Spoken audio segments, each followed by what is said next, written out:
A trombone. No, not the trombone. Oh yeah, the party like brr, like the The little little paper thing. yeah. Eric, my Yeah, God. it's like a mix between a kazoo and like a frog's tongue when it tries to go for a fly. Yeah. Hello, welcome to our mid-conversation celebration of this is our like before the Deck of Worlds birthday. We wanted to invite people along to take a look at some special content that we're releasing. Birthday week. Yeah, it's birthday week. So May 18th, 2021 was the Kickstarter launch for Deck of Worlds, which went on to be, as far as I've been able to tell, the biggest the biggest world building project in crowdfunding history, which is super exciting. It was definitely like a life-changing moment for me. It was a project I've been working on solo for a long time, and it was also the point where Maroki really came into the company and joined in a really big way. And we had so much community support for this very cool resource. And now that it's turning 3 years old, we wanted to do a few things. We wanted to do just a little sale on Deck of Worlds so that people who haven't had a chance to pick it up or who haven't picked up the expansions or the bundles or the accessories have a chance to do that. We definitely wanted to look back at the deck and kind of talk about the creative process because we have opened up to talking more about like how we make the stuff that we make, and we never really did that with Deck of Worlds. So revisiting that's going to be fun. Rookie, do you want to talk a little bit about kind of the release calendar or what Yeah, I mean, so like it's our birthday week, and I don't know about you guys, but we live really freaking busy lives, and I don't like my birthday used to fall around exam time in university, so I felt like I could never celebrate with my friends. The next thing you know, it's Christmas. I'm a December baby. And so I, over the years, have realized that a birthday week or a birthday month is really the best way to celebrate because then it gives you a chance to celebrate all the things we're doing. So this week, for Deck of Worlds anniversary, Deck of Worlds is turning 3. In case you don't know, it's our 3rd year. 3 years old, which I don't know if it's still like considered a baby or considered maturity in deck years. You know how animals by year 3 you're like old. You're like 40 years old at that point. I'm sure we can world build a culture in which you are allowed to drink at the age of 3. Probably a dwarven-inspired culture, but yeah. Yeah. So we have an amazing sale going on all week. Our main Deck of Worlds, and I wish I had it in my hand. It's all like in a pile over there. So our main Deck of Worlds is 10% off on our website all week. All our Deck of Worlds expansions, so that is our creative expansions, our cartography expansions, and our genre expansions, plus our bundles. So any of our bundles that contain our expansions are 15% off. And then any of our accessories, so that's our storage boxes and our playmats, are 25% off. The discounts are automatically applied. So once you add it to your cart and you're checking out, it's going to show you the little discount that you get. You'll get the best discount. And then we're doing flash giveaways every single day this week. So when you buy yourself something from our website, you will automatically get a ballot to be entered our giveaway. So we'll probably announce it the following day. So today, the winner of today will, be announced tomorrow, and every day we'll announce what the little flash giveaway is. And then, oh my God, guys, we have so much for you this week. Isn't it the best when someone celebrates their birthdays and we give things away? That's the spirit of birthdays right there. Also, we have a big, awesome giveaway that we're going to give away at the end of our birth week. So every single time you make a purchase on our website, you'll also get a ballot to have the chance to win a $100 gift card at the end of the week. So there's a chance to win a giveaway every day, and there's a chance to win a $100 gift card for the end of the week. Yeah, Hobbit style birthday. I knew there was a reference in there somewhere. And then, we're going to give away a few things today on the live stream. So stay tuned for that, for what we're going to talk about. Peter, have I covered the gamut? And then there's the release schedule of basically like new content for Deck of Worlds. New content for Deck of Worlds. I know. Okay. So I guess I will roll into that as well, unless, Peter, you want to take that away, since I just gave away all the Hobbit style things that we're going to give away this week. Save the last one for me, because I'm excited to talk about all of it, but I'm very, very excited to talk about the last item in the release schedule. But why don't you walk us through the rest? Yeah, I have a feeling it's the second last one that you want. Oh, yeah. It is, yes. I don't want to steal your thunder there. I was like, I think Peter actually wants to talk about that one, the one that we're doing on Saturday, not the last one. But I'll save the last two for you. How about that? Cool. my birthday gift to you, Peter. Awesome. All you did is make the deck. Yeah, all you did was design the deck or something like that. So, of course, if you want to make sure you join our live stream as well this Saturday, because we're going to be live streaming for 6 hours, doing like some crazy world building using all these resources that we're releasing this week. So, without further ado, okay, tomorrow we are dropping our field note PDFs that are going to be released to the website. I believe that this was something that was promised during the Kickstarter campaign. I think it was delivered to the backers too. Yeah. So Kickstarter backers have seen it before, but we've never released it to anyone who missed the Deck of Worlds campaign. So for the first time, anybody who did not pledge that campaign will be able to access the field notes PDF on our website. Yes. And then on Wednesday, our token sheet PDFs will be released on the website, and those are free. So that's one of the great free resources that we provided during the Kickstarter that is now going to be available to the public. On Thursday, we have the Deck of World lesson plans. I'm very excited for these personally because one of the things I've cared a lot about since joining Story Engine is the really showing how useful the deck is in schools and libraries for learning, for for helping young budding authors and game masters just get more creative and get more social. So like those lesson plans are going to be released as well. On Friday, the oddballs and outtakes for Deck of Worlds is going to be released. And then on Saturday, ta-da! So there was something that we teased during Deck of Worlds as a stretch goal, but we've decided to basically go an extra level on it. So originally we were calling it the experimental play modules, which is like experimental play modes that you can try with Deck of Worlds. It ended up growing into basically an expanded guidebook. It's like a 23-page resource with like images and graphic design and rolling tables with different ways that you can use Deck of Worlds in like new play modes. So if you remember in the main Deck of Worlds guidebook, there's a really cool play mode for creating a world from the perspective of gods, or like each of you takes on the role of a god and you're trying to like hold on to certain parts of the world. You have certain deific domains. We decided to do that kind of thing and to come up with like a module for telling the story of a pilgrim walking through your world and having encounters in these major cities. A module for two pen pals exchanging letters and talking about the places where they live and their culture, and different scenarios where like what if one of those pen pals is a lover who's away on work versus a spy who's sending home notes from a mission, versus basically we have one that's just set up so that you can do the story of Dracula. We have an entire pen pal relationship just for that.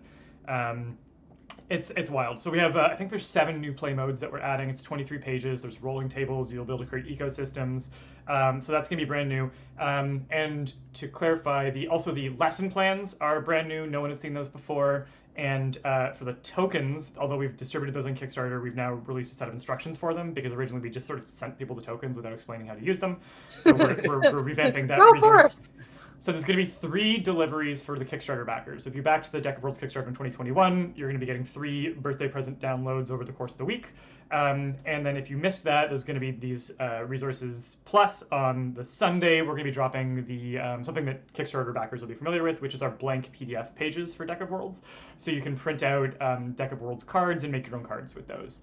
So it's just like a giant slate of new content, which I think we'll have a chance. All of it is now designed. 2 of the items are still being proofread, but everything else is designed and finished, so we can actually do it. Oh, Peter froze. Curious to see them. Look at that face. Let's all look at it. It's funny because you're coming through clearly to me and in real time. And you're like, I don't really know what they're seeing right now.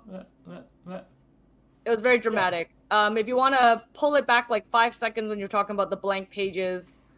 Yeah, so blank pages that you can print out and make your own cards, your own custom cards. And I am excited to actually I might just do a little bit of a walkthrough right now and show people the new PDFs and what's coming down the pipeline. Yeah, so anyone who's joining the live stream, you're going to get the exclusive little preview of the PDFs that no one else is going to get to see till the end of the week. And also, I'd love to ask the chat, like, did you guys find us through Deck of Worlds, or were you with us with the Story Engine? So when the Story Engine was first released, have you been with us since day one? Did you just discover us through Lore Master's deck, and now you're coming back and discovering our other decks? I'd love to hear when you sort of joined our community, and what was the first deck that you experienced with us as Peter's walking us through the PDFs. Yeah, I'm very curious about that because I know Deck of Worlds was such a huge moment from like compared to the Story Engine Kickstarter. Deck of Worlds was this huge level up in terms of community size and also the number of stretch goals we committed to, and that we're still finishing them this week. But yeah, let us know in the chat. In the meantime, so this will be familiar to some folks. This is the Field Notes PDF. This was free to all Deck of Worlds backers. I think we're going to be selling it for $3.99 on the website when we release it tomorrow. And basically, it's a series of pages for recording your micro settings, but it comes with additional framing questions to help you get even more depth out of them. So the lay of the land page is where you record your region, landmark, and namesakes, and then we have additional questions for sort of further building those out and looking for connection points between them. The story so far is where you record your origin and attribute cards, and you have a chance to think about how those connect to your previous cues and how those cues connect to each other. And you can build sort of a rich, just like a rich sense of what has gotten the microsetting to the place where it is.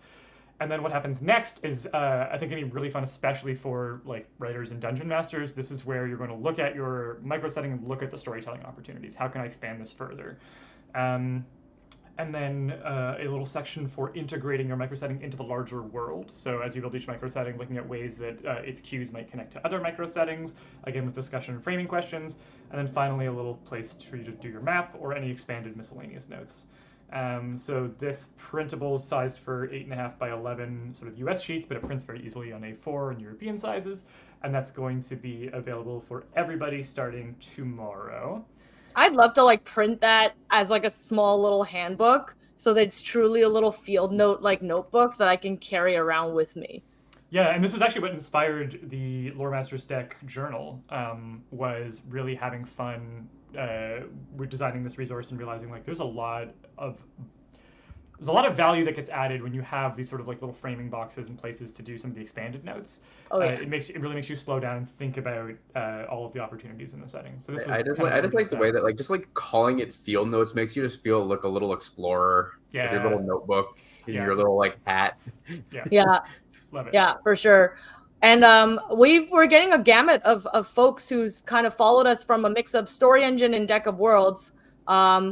Moose Flores here got gifted the Story Engine deck. Been following ever since. That's awesome. Gifting the Story Engine deck. John here has been with us from the start. Layla saying joined the community when Deck of Worlds hit Kickstarter and bought the Story Engine deck at that time. Thank you for supporting Deck of Worlds and Story Engine. I hope you've been having fun with the decks. And been aware since Story Engine from Science Fantasy Awesome. And then we also have someone coming in from Lore Masters deck. So thank you and welcome to the community. Welcome and hope you've had fun discovering, Story Engine and Deck of Worlds with us if you haven't had the opportunity yet. Yeah. It's always awesome when new people join the party. All right, so I'm going to show next the token sheet. So yeah, like I said, this got released, but people were confused about how to use it. So I did a full write-up with diagrams. So this is sort of the instruction page, but basically it's 4 different types of tokens for introducing, almost think of them as like little footnotes for your world. So I'll scroll down here and show you the little diagram we created. So you'll have your world map, and then you'll have a little side area where you can put think of them as footnotes for different parts of your world. And the token sheet has these tokens, and there's 2 matching tokens for every number. So you'll have a number 1 token and a matching number 1 token for this sort of the agent or the figure. And what you'll do is in the world where you have a really interesting character that you want to learn more about, you'll put one of those number 1 tokens on that location, so you know, okay, there's an interesting character here. You'll put the other number 1 token off in the side area, and then you'll build out your prompt there. So when your players in your Dungeons & Dragons campaign are exploring your world and they reach the swamp where no bird sings, which is this swamp in the bottom left corner here, you'll be like, oh right, there's a really cool character, and you'll have this encounter ready for them. You pop over, this character is a wounded guide who wants to protect an atlas, but they must leave the familiar behind and face the unknown. So the players meet this cool NPC who has a quest for them. That quest is going to take them to the Statue of Jade in the top left corner of the map, because we know that the atlas, which is the number 1 anchor token, is located in that part of the map. So you can cross-link and follow your little footnotes and basically have these really cool encounters planned out and ready for your players. And all of the tokens also have an optional printing sheet for these question marks, which you can do to flip them over basically and have a side where the players don't know what encounters are in each area. And as they uncover the map, you flip them over and then they can see, oh, okay, so that connects to this encounter. So it's just a really fun way to keep track of little events and things in your world. And I've always found these things to be a lot of fun, and I'm really glad that people will get to use them and have a little bit more support for how to do that. That's my brain is both like overwhelmed by all the opportunities that lie, but excited at the same time. And I actually am glad you showed the diagram too, not only with just the side notes, but it's a remind. I remember it was seeing that in the guidebook itself that really started helping me understand just how far Deck of Worlds can go in world building, because now you're not just have one world setting, you have the different settings, and you're like, right, because a world, while you could probably develop a whole world by building one setting alone, if you build a different setting, that's how you really create something that's like global and feels like a planet, feels like a kingdom, feels like a universe. And that really helped me understand not only the world, like the opportunity of how to expand the world building, but also how it works in things like RPG games. Because I think people, if you guys are just discovering us for the first time, I see Omniforce just found us last week, so welcome. During our Lord Masters deck campaign, I was put on the spot as I was invited to play my very first D&D campaign live on a live stream in front of everyone, and I was like, wow, I'm about to really show my ignorance with D&D here. And I think it was seeing how Deck of Worlds can be used to develop all these different regions and starting to understand how people like to plan their RPG campaigns really was useful for me. Which also brings me to like a question I also want to ask the chat. Like, if you use the Deck of Worlds, if you have it, do you use it for your writing? Do you use it for your game, like for your campaigns, for if you are a game master or a dungeon master, to use it for campaigns? If not for either of those, I'd love to hear what else you use it for. Yeah. So yeah, throw it away as a. Oh, you got it. Yeah. No. I was just bloody. I was gonna say my favorite my favorite use of Deck of Worlds for neither gaming nor writing remains the person who's, I think they said their sibling uses it at their bed and breakfast as a conversation starter for at breakfast basically. That is still wild to me. It's like such a I would like to go to that B&B is I guess what I'm saying. I know. I can't remember who it was that joined us, but now I feel like they need to tell us where their B&B is, and should we ever travel to that location. Yeah. Like just wander into the breakfast, not say anything, and then just like play with the deck and be like, yes, and then just like our deck. Oh, or something. I love this answer from Science Fantasy Awesome. I use it for solo RPGs, which is a mix between RPG and writing. I've been fascinated by solo RPGs. We actually had a solo RPGer who's also an author, Claire Marshall. She wrote some guest blogs for us talking about the use of Story Engine Deck for solo RPGs and also explaining other solo RPGs to check out. So we are excited. We're trying to learn more about solo RPGs and ways we can make the decks useful to those folks, because there have been some really supportive people from that community coming in, and excited to learn more. Oh, use it for D&D world building. Awesome. Bought it as a physical product, and yeah. Nice. I want to learn more about solo RPGing as well. I think mostly because as someone who really enjoyed it as a kid, so I was like Yahoo groups level RPGing, right? Like if vintage RPG land, when everyone just joined the group and picked a character and then like set it up and played. But one of the biggest things is like I don't have time, unfortunately, to participate in D&D campaigns. Even in a casual setting, it's just not something I just have the opportunity for. And I get the sense that solo RPGs is something I could do a little bit more in my own time. And so I can find these little pockets and windows for myself and get a little chance to like escape and enjoy without feeling the pressure of necessarily joining like a dedicated campaign every week at the same time or something. Yeah, it's definitely the ongoing meme in most sort of gaming Facebook groups and Reddit groups is just the like impossibility of getting 5 adults in a room on the same night at the same time, consistently on schedule. It's hard. It's hard. Yeah. It's hard, my Yeah. friends. You're lucky I'm lucky if I see my like good friends every 6 months.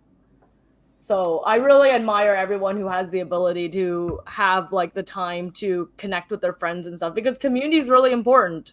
It really is. I miss my friends, dear friends out there in the world who don't see Maroki. I promise it's not because I'm trying to avoid you.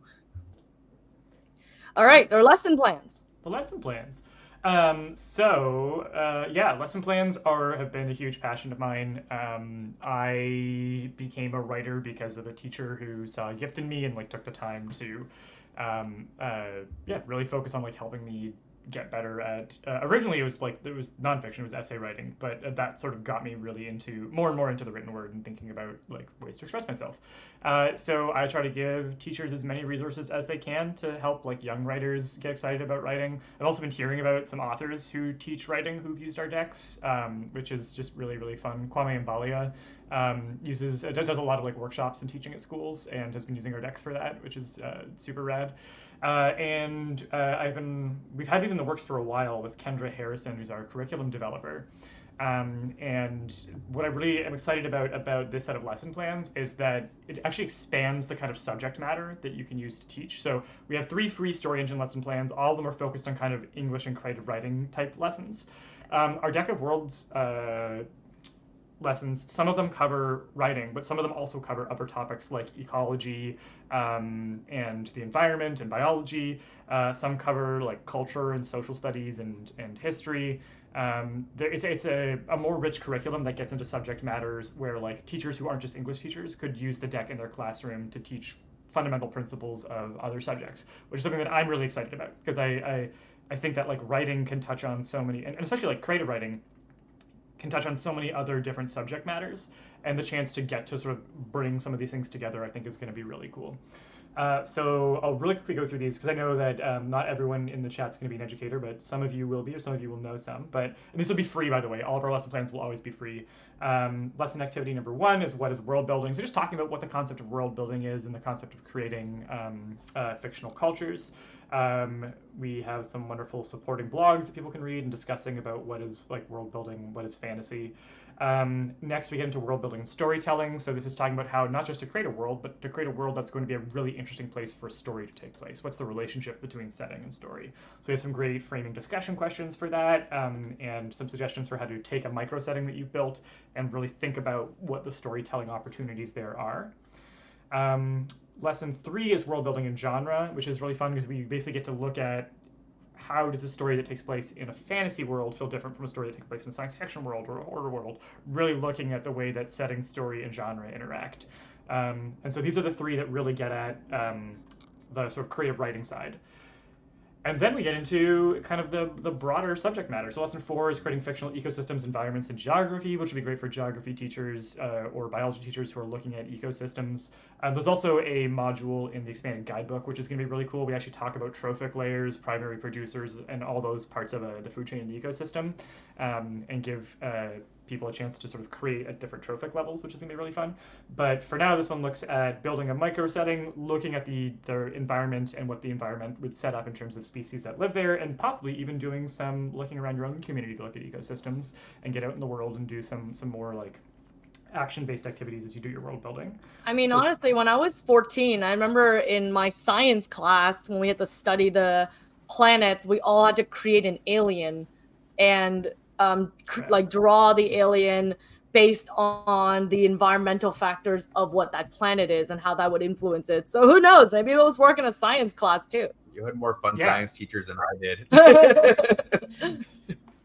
The shout out to any science teachers who get a chance to use this because I think it'd be a lot of fun. And again, actually, the planets module in the expanded guidebook looks a little bit about creating planets, including sentient groups who live there. So we've got some other cool stuff for that, which is going to be awesome. Lesson activity 5 is creating fictional culture, and we actually get into some of the details of talking about cultural appropriation. If you're creating a culture that feels inspired by another, how can we have a responsible conversation around what is sort of like celebration of a culture versus what is appropriation of a culture, with some framing resources, most of which are led by voices from people from cultures who have been appropriated. So we're trying to center those voices in this discussion, and give teachers a framework for having these conversations sensitively in the classroom. But in this, the students will have a chance to create a fictional culture of their own and think about what matters to the people who live there. We come up with an example so that there's a little framework for people to work from. And then our final lesson is whose history is it? Which is a really cool look at sort of who makes culture and who holds the power to kind of decide what culture means and frame the history of culture. Which I think is a really fun and advanced way of talking about culture. We also talk about what does it mean to belong to more than one culture, to have cultural influence from outside your culture. So I think it's just gonna be really cool, really rich discussions, and a lot of supporting help for teachers. And then because you're going to be creating a micro setting in each of these lesson plans, or revisiting the same micro setting through different lenses for different lesson plans, we just came up with one easy printable sheet for the instructions, so that as you're doing that, we don't have to include the instructions in every single lesson plan. You just print it out once and you've got it there for all of them. So I'm really excited for the lesson plans. These are really fun. Kendra did such an amazing job with the development of these. And I can't wait for you all to crack these open in your classrooms and let us know what you think. Yeah, and if you are an educator or you work with an organization that provides resources to educators, like feel free to reach out to us as well. Like we do bulk orders, that we can offer certain discounts if you bundle a certain amount of decks, if you are trying to like have a few copies in a library, or if you're trying to organize. I don't know if people still do this, but I remember when I was a kid, when we did like Scholastic Choice kind of orders. I don't know if Scholastic Choice exists in the States. I don't know where everyone's joining us. I know Marlene is joining us from Umbria, Italy right now, which I wish I was there with you. I wish I was there with you in Italy right now. But I don't know where everyone else, but Scholastic Choice was something in Canada. Once a year, they would kind of give this little catalog of books that kids could order. We had that in the States. Okay. Yeah, I was like, my partner's from the States. He could have literally told me this.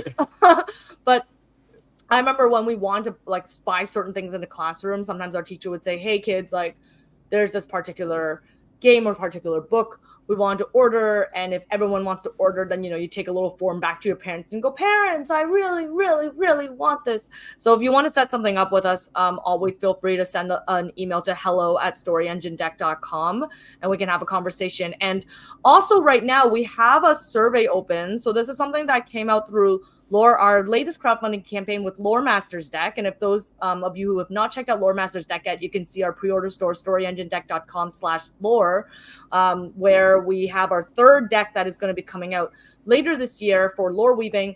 And our backers very, very generously helped us hit, I think, 3 stretch goals to donate up to 30 educator copies to underserved schools and organizations. So we have a survey open right now that you can fill out if you know someone or if you yourself are looking at securing a copy. It will be open till the end of the month, and then we will be doing a lottery to select the 30 decks, because we always get such an overwhelming response to them from people all over the world, respond to the survey. And I so wish we could send a copy of a deck to like every single person, but yeah, please do if that's something that if you know someone. I think that's and now we have lesson plans as well, and you get a chance to select any one of our 3 decks. I should mention that. Yeah, and actually, Marlene, this is a really cool thing. So all of the lessons have what are they called? Alternatives and accommodations, and for at-home use. So these are suggestions for ways you can basically remix the lesson plan depending on the needs of your classroom. And for at-home use is basically because we've released our first set of lesson plans during quarantine when there's a lot of homeschooling happening. We wanted to be able to set up parents who've never taught a lesson before to be able to run through this with their kids, and we kept doing that for at-home use. It's just a really cool way to be able to do also like adaptations for small after-school groups and clubs where you don't have a full classroom, you've got more hands-on time.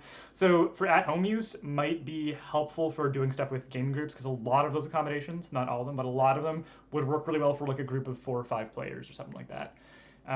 So that's really cool that you're gonna do that, and I highly encourage it. Also, I highly encourage doing world building for your setting with your players. I've heard so many great stories from DMs who've used the deck of worlds to create the world with their players and ended up with like fan favorite characters out of that experience. Like players are just so much more bought in.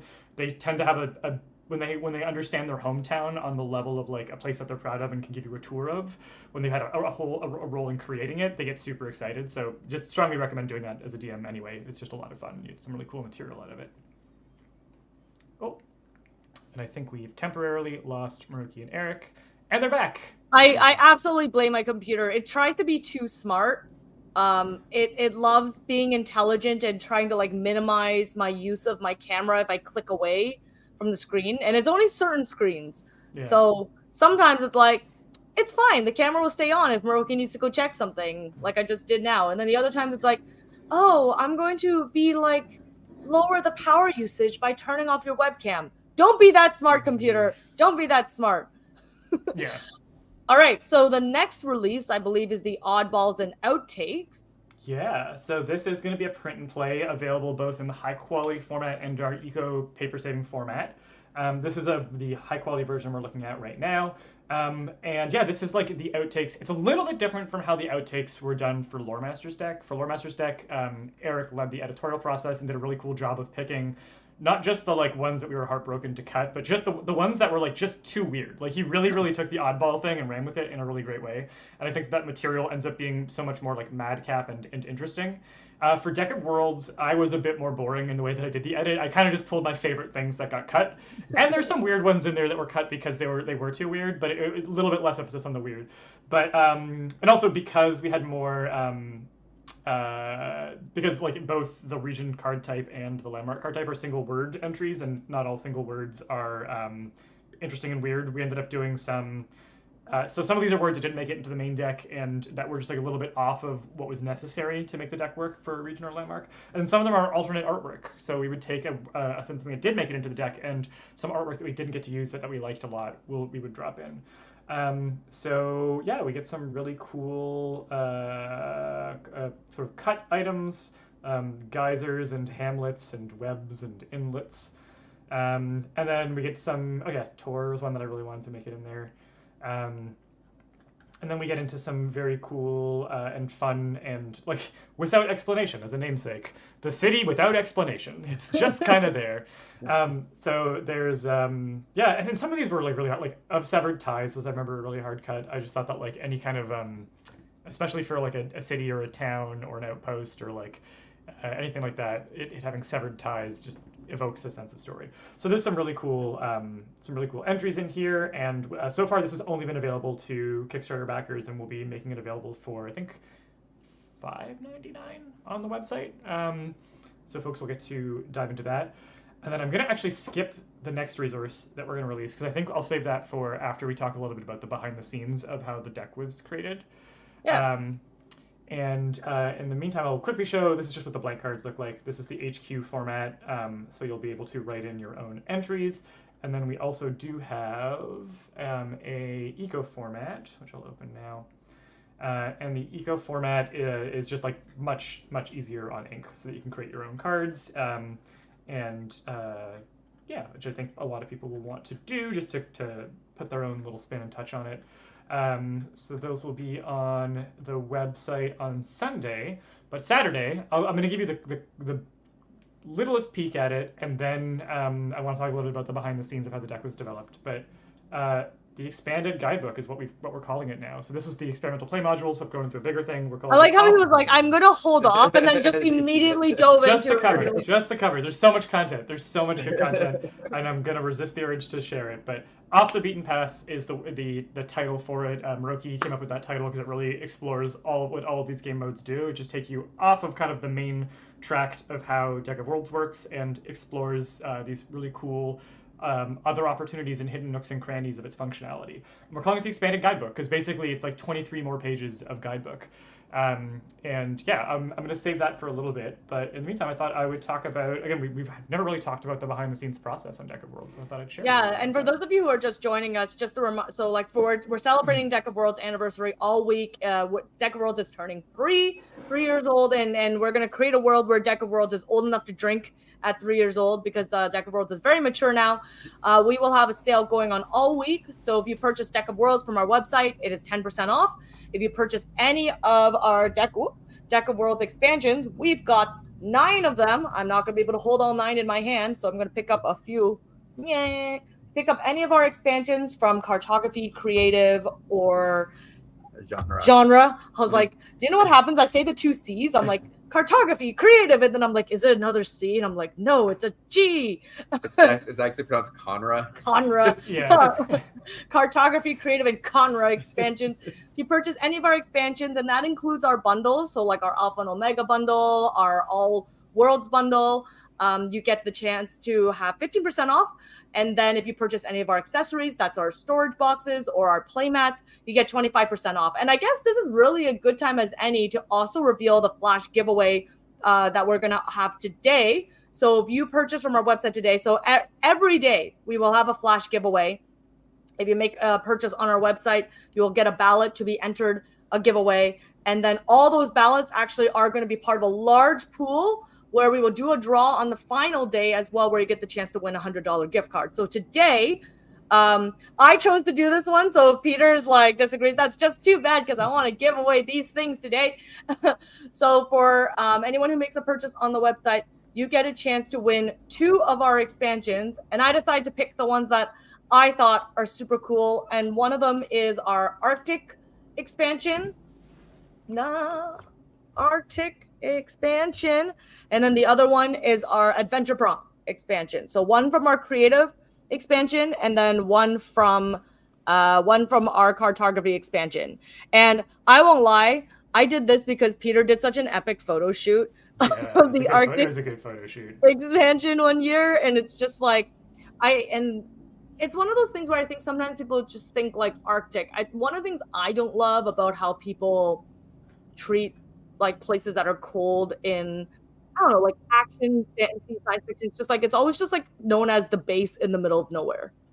It's just always like, and then the snow. I'm like, there's a lot of things that people don't think about when it comes to consideration for like the snow. I think, I don't remember what bad science fiction film we watched, Eric, but I think people were down in Antarctica and they were just like walking around without like hats and mitts on. And I was like, no, guys. No. Oh god. Like, I don't believe you any of this. And I watched a really bad rom-com. Was it a rom-com once where some people slept in a car overnight in the middle of the winter? And I was like, no, guys, you've never done this. I've backpacked across Iceland in a car. I slept in the car. I did in the spring where it wasn't even fully melted yet. You don't even understand what it's like. So I think like this is something I think would be really wonderful for people who really want to flesh out believable Arctic worlds. And then the adventure prompts I thought would be fun, because it's like a way of, if you're like, hey, if you can't figure out the adventures, you can have an adventure now. So yeah, that's our giveaway for today, and we will reveal a new giveaway every single day on our website. But if you make a purchase today, these are the 2 expansions that we are going to give away. Yee! Love it. All right. Yeah, well, I guess like maybe this is a good segue as any, since, you know, one of the things that I wanted to ask you, Peter, about was sort of like, where did the even brain bubble of Deck of Worlds come from? You know, you created Story Engine Deck, you ran your Kickstarter, it was very successful. Like, what then inspired you to say, well, then now I'm going to create Deck of Worlds? So I wanted this question in because it has a very short answer, but it's just something that I'll be honest about. It was a backer suggestion on the original Story Engine Kickstarter. Somebody said, I'd love for you to do a world building deck, and I thought, I would love to do a world building deck. That sounds like a ton of fun, and I think it would be really valuable. And I started working on it probably around like February or March of 2020. I think probably definitely compared to Lore Master's deck, and probably compared to Story Engine, the functionality came together just a lot faster than those other decks. Like the hard part was figuring out, and it is with all of the decks, it's the framework of like world building means so many different things, right? It means ecology and biology. It means geography. It means culture and characters. It means like demographics. It means also physical buildings and cities and all these different scales and scopes and meanings. Political systems, religions, which is separate from spiritual systems, which is separate from philosophies. Like there's all of these different layers and lenses. So how do you get all of those into a structure where it makes sense, where it behaves in a way that is always surprising and interesting, but also always consistent and reliable? And for me, it really unlocked with the last 3 card types. I knew there was going to be some cool regions. The idea for landmarks actually came from a friend of mine, Centane Quintana, who actually did one of the guest stories in the Story Engine anthology. He was the one who said, like, well, I don't just want there to be like one thing. I want there to be like a big area and then a couple cool things inside it. So the reason that we have landmarks was because of that suggestion from him. And I knew I wanted to do namesakes because just the alchemy of combining a name with a place and suddenly it's like it feels like a real solid place it was instant magic, and that came up early in the development process. But those last 3 card types were kind of the big key that unlocked the rest of it.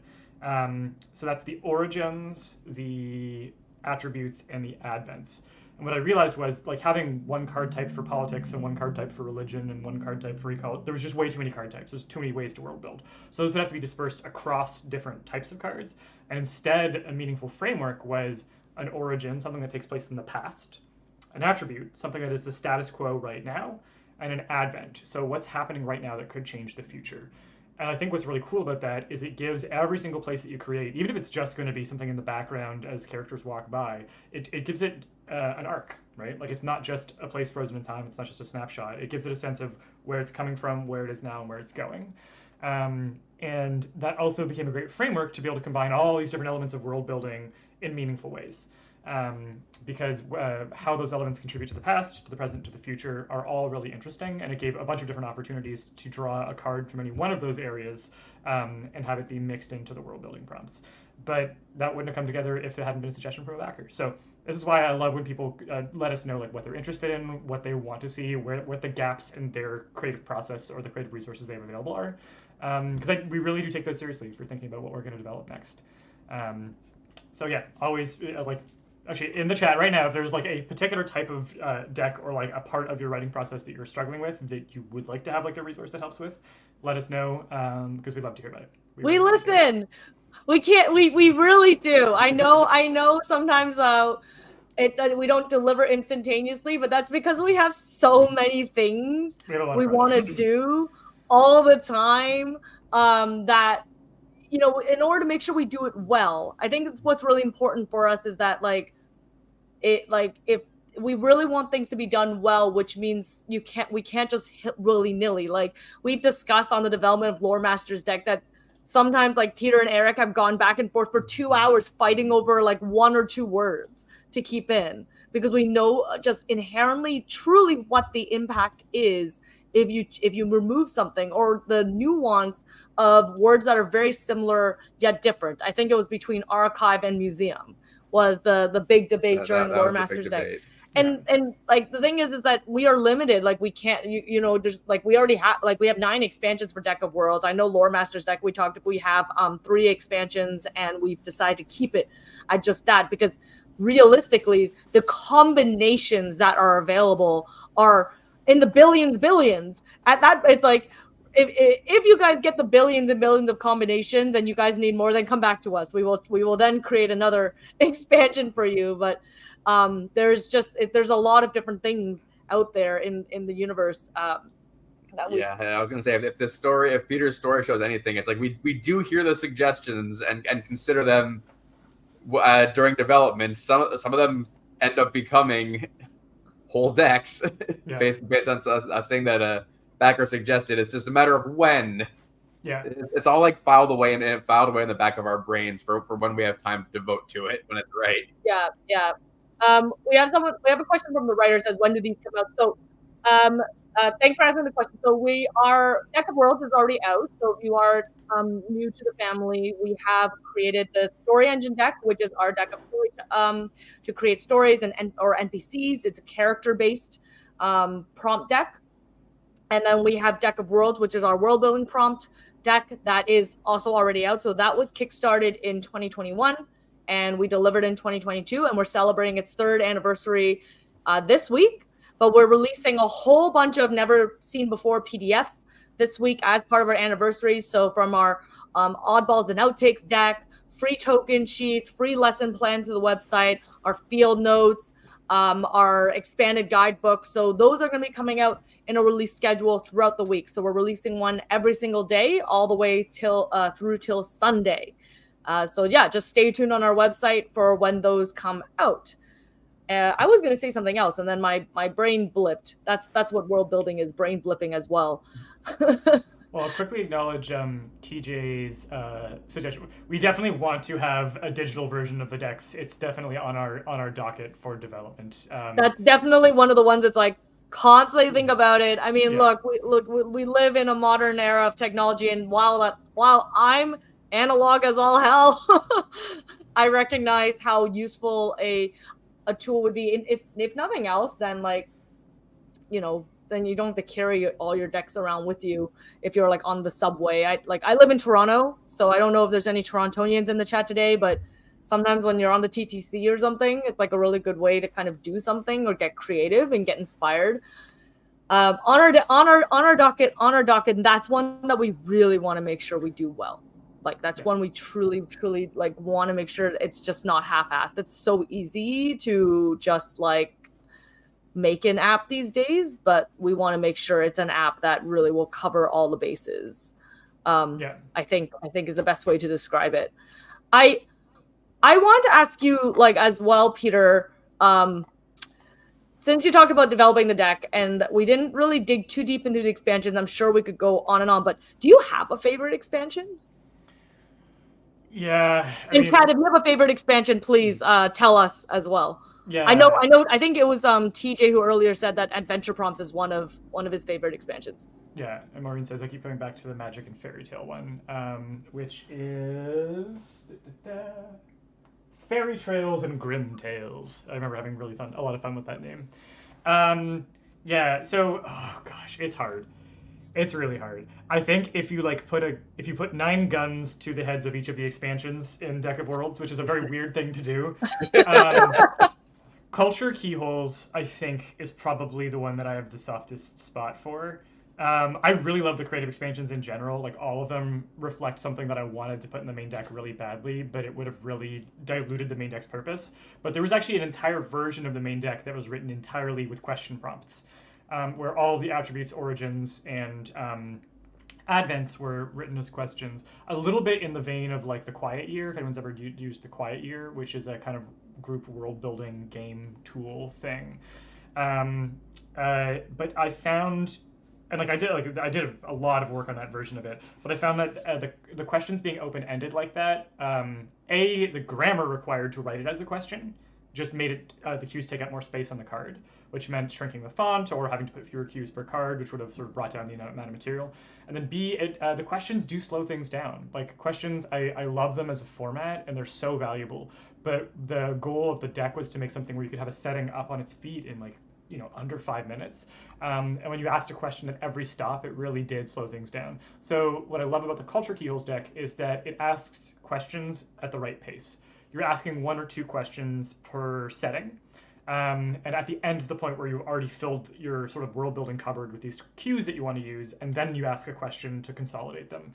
And for those who don't know, the Culture Keyholes deck is full of 60 cards, each of which has 4 cues on it, which are questions about the culture and the people in your world. And they're very specific questions that kind of work like a key as this little thing that opens up a bigger door to your world.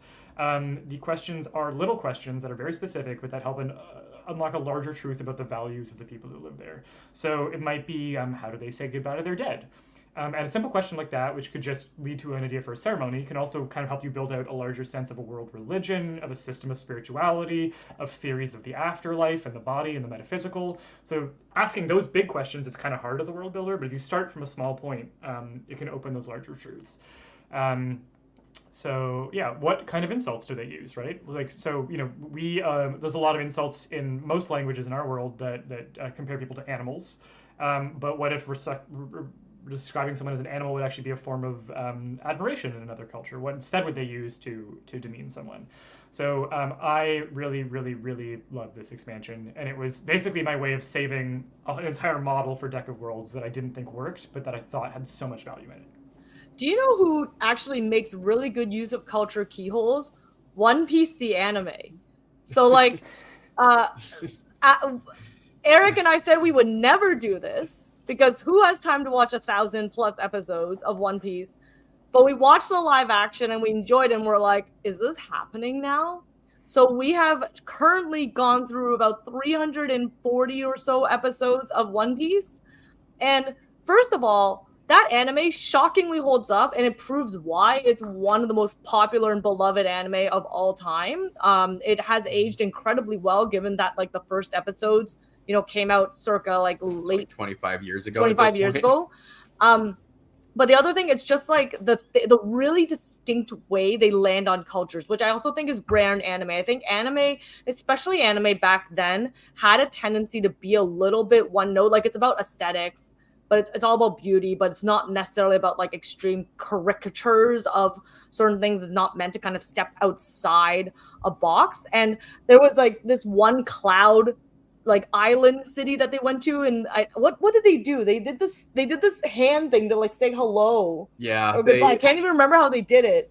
Yeah, but it was very obvious. They did like something very like, and all the characters did it, and it was very absurd. But they normalized it so much that you learn to understand like within seconds. They never explained it, right? Like they don't explain it to the audience, or they just do it. But because it's done so consistent that you immediately understand, you're like, this is the way they greet people. And how do they greet people is one of the cues in the culture keyholes. There you go. There you go. Yeah. Full circle. And actually, one of the things I should have mentioned on this live stream, I think I was waiting till you got a chance to reveal everything so that we can really tantalize everybody and tease them. So we are going to do an in live stream giveaway as well. So this is only for everyone who is participating on the live stream. We are going to be giving away a copy of the Oddballs and Outtakes deck, and a copy of the expanded guidebook, Off the Beaten Path, which I guess at this point Peter could share a little bit more about it. The thing, all you have to do is that go to your social media platform, whatever it is, whether it's Facebook, Twitter, Instagram, Threads, Blue Sky, all the things, and just share Deck of Worlds, share that we're celebrating our anniversary this week and that we have a lot of cool things happening. Share live, share whatever you want, why you love Deck of Worlds or whatever. And make sure you tag us. Yeah, tag us. Otherwise I probably won't see it. Yeah. And so at Story Engine Deck. At Story Engine Deck on all the socials. Share that we're doing an anniversary this week, that we have an anniversary sale, that we have a live stream this Saturday. Tag us. We're going to take all your names down throughout the next hour or so. I think our live stream ends at 2. And at the end of the live stream, we are going to draw a name out of this fancy hat. That fancy hat. It's fancy. It's not as glittery as you can see on the camera. We're going to draw a name out of the hat, and one person gets a chance to win the Oddballs and Outtakes before everyone else. So we're actually going to send it to you before we release it. So you'll be the first one to have it. Our Oddballs and Outtakes deck, or a copy of our Off the Beaten Path guidebook. You guys will get it before everyone else. Yeah. I also love literally before it goes on the website. We'll be literally before it goes on the website. You'll get it. The PDFs directly. Yes, you're gonna get it directly. I like this message from Evil Kitty Girl. I just got home from work, so what a time to be alive. Thank you for coming home from work and having the energy to join us. So, Peter, why don't you share a little bit more about the Off the Beaten Path guidebook, because I know you're very excited to talk about this one. All right, I'm just trying to add a little banner for our socials thing. Post on Facebook, Insta, Twitter, or Threads, and tag at Story Engine Deck to be entered. Okay, that sounds right. Okay, let's do it. Why do you sound so reluctant now? You were like rolling right into it. Now I'm like, Peter going, you're like, oh, fine. Do it. Once I share it, I've used then I can't share it again for the first time. So this is we're doing it. Okay, so Off the Beaten Path, 23 pages of new guidebook material, new ways to use the deck. It's a ton of fun. We have these rolling tables that we use in a lot of them. The Personas rolling table is a rolling table for coming up with characters very quickly. So if you don't own a copy of the Story Engine deck, you'll be able to come up with characters, whether they're people through whose eyes you're going to be doing your world building for certain types of world building, or they are people who will show up in encounters in the world building. This is a table you're going to refer to often, so we put it right at the front of the book so it's easy to find. Along with sort of an introduction to the way that the deck works. For rolling tables, if you've never used one before, we have a set of instructions here, but basically they are tables where you roll a die, and depending on the number that shows in the die, you'll consult the table. So let's imagine I rolled a 20-sided die, and I got the number 10. I would choose the type of character being a researcher, and I would roll again. And let's imagine I rolled a 5. Their characteristic, their trait would be that they are a punk. So I'd have this cool punk researcher. And that's the person through whom I'd be doing my world building. So personas get used a lot in these modules, so these are going to be a lot of fun. That's an introduction to rolling tables. If you don't have a 20-sided die, we included a link to Google as a free dice roller, so you can just open that up and roll your dice that way. Or you can purchase some dice with from some of our friends over at Roll with Advantage. We are very excited. Actually, if you join our live stream this Saturday, our live stream is going to be going from 2 p.m. to 8 p.m. Eastern time, just so that you can mark your calendars, or you can always hit the notify button on our YouTube channel. But we're going to be joined by Sam from Roll with Advantage, the founder of Roll with Advantage, and she sells amazing, fancy dice that you can always add to your collection. And I can say as someone who doesn't own dice and doesn't play D&D enough, I freaking love fancy dice. Oh my god, guys! Like, it's probably a really good thing I never got into D&D, because I would just be broke. I would own so much dice. I remember going to Gen Con and seeing a dice table and just drooling. I know. Look at that. Comes in a beautiful box. And we're going to be giving these away near the end of the live stream. These are the Odin's Eye set from Roll with Advantage. Wait, hurry the lead. Letting people know. Sneak peek. All you Monday folks who are joining us today. Yes, we are going to be giving a set of dice away on Saturday, and Sam is going to join us to kind of roll and build some campaigns together. Very excited for that. Yes. Yeah, so if you don't have dice, you'll be able to get dice. And in the meantime, check out Roll with Advantage, because they have some really beautiful sets. And let me go back to showing our expanded guidebook. So then we get into the modules. So the first module is the planets module. This is for creating planets inhabited by sentient species.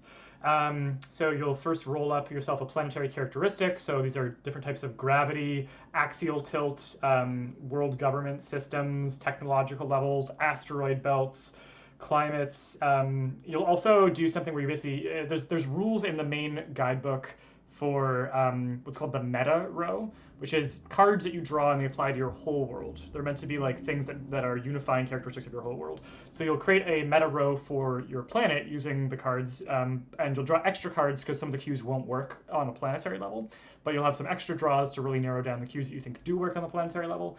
And then you'll also apply a planetary characteristic from our table. You'll roll and you'll pick one of the two options, so that if you end up with a weird one, you have another backup option.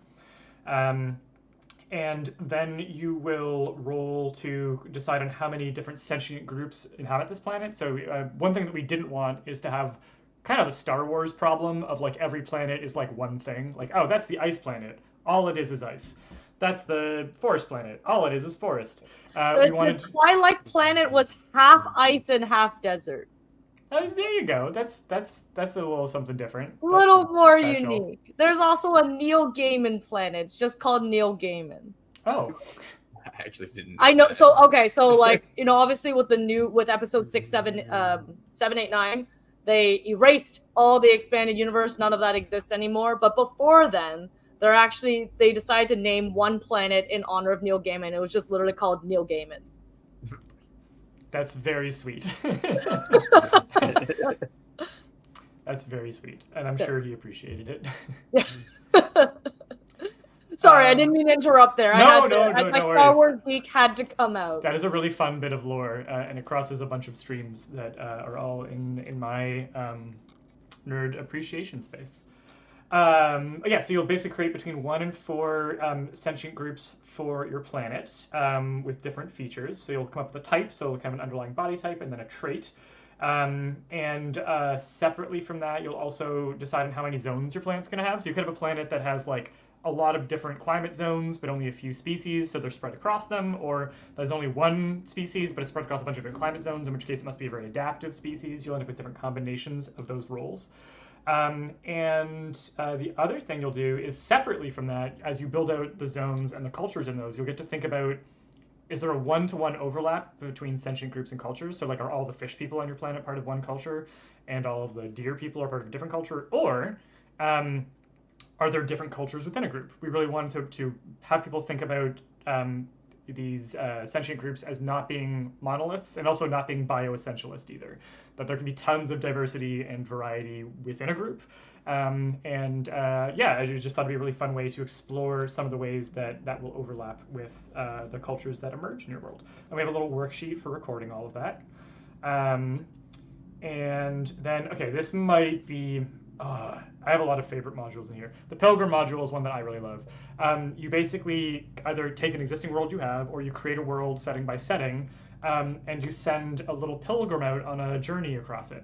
So they're going to have 3 different stops on their journey. They're going to have a purpose. So first of all, you're going to create your pilgrims. They're going to roll on the personas rolling table to figure out who it is who's taking this journey. You're going to roll and give them a purpose. So what is the reason for their journey? Also, for all of these modules, there's a little section called alterations, where let's imagine this is written as though you're building a microsetting just for this module. But let's imagine that you wanted to use an existing setting. Here's how you adapt it. Hey, do you own the Lore Masters deck, and so you don't want to use the purpose rolling table, or you don't want to use the persona rolling table, you'd rather create a character with Lore Masters deck? Great, we've got accommodations for that. If you own Story Engine deck and you want to come up with an engine-based motivation instead of using the purpose table, great, we have adaptations for that. So this works for absolutely everybody, and all of your decks come into play and give you more options for using these resources. But it works whether or not you have those extra decks. So you'll give them a purpose here, a reason for their going on this journey, and then you'll create their home, the place that they're leaving. You'll create the various waypoints, and in each of these places they'll have a little encounter, and then you'll write their journal at the end of the day. So how are they feeling about their journey? Do they feel like they've been set back? How do they feel about the experiences that they had?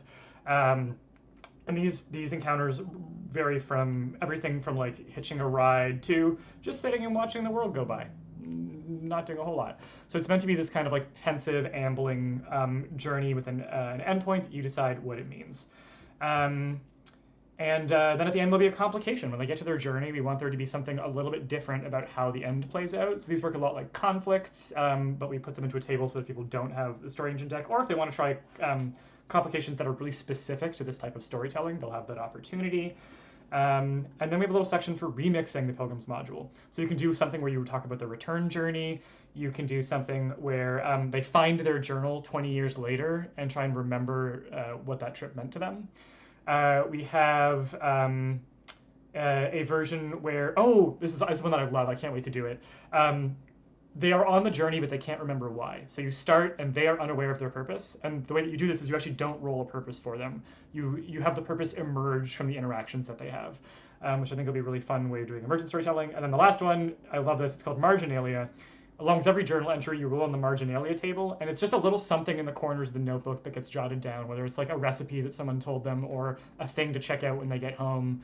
It really makes the journal feel like a real thing. So I think the solo RPG people are going to love this one, because it basically plays like a solo RPG.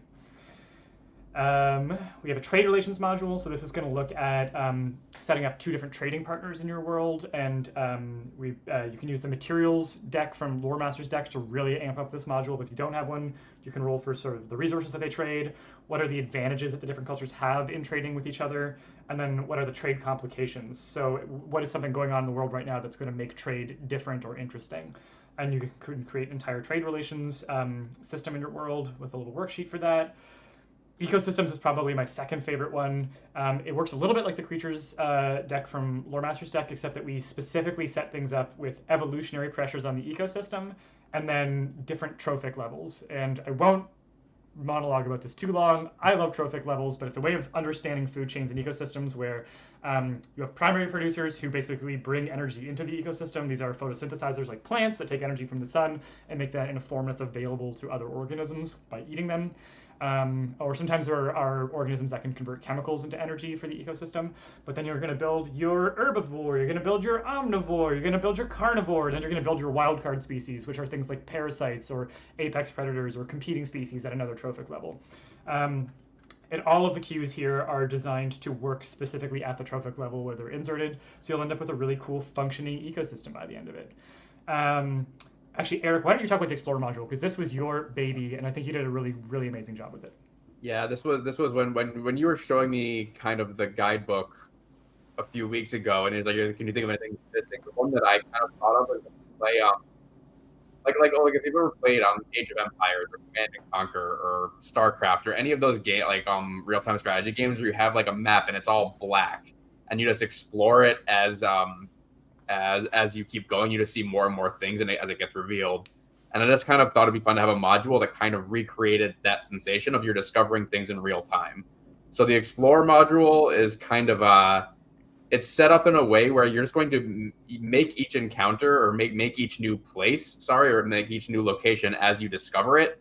And then you're kind of going to discover things along the way. We also wanted to distinguish it from the Pilgrims module. So it's a little bit more kind of geared or tilted towards like a wilderness exploration.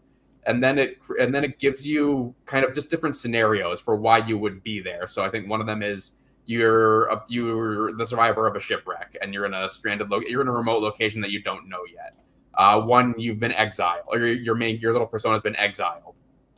And one, you're literally just out there for kicks because you're like somebody who likes the outdoors. You just want to go off into the wilderness and see how long you last. So it's basically a whole set of it's a module that's designed to let you discover things in real time that you're never sure what you're going to get. It's just like a box of chocolates.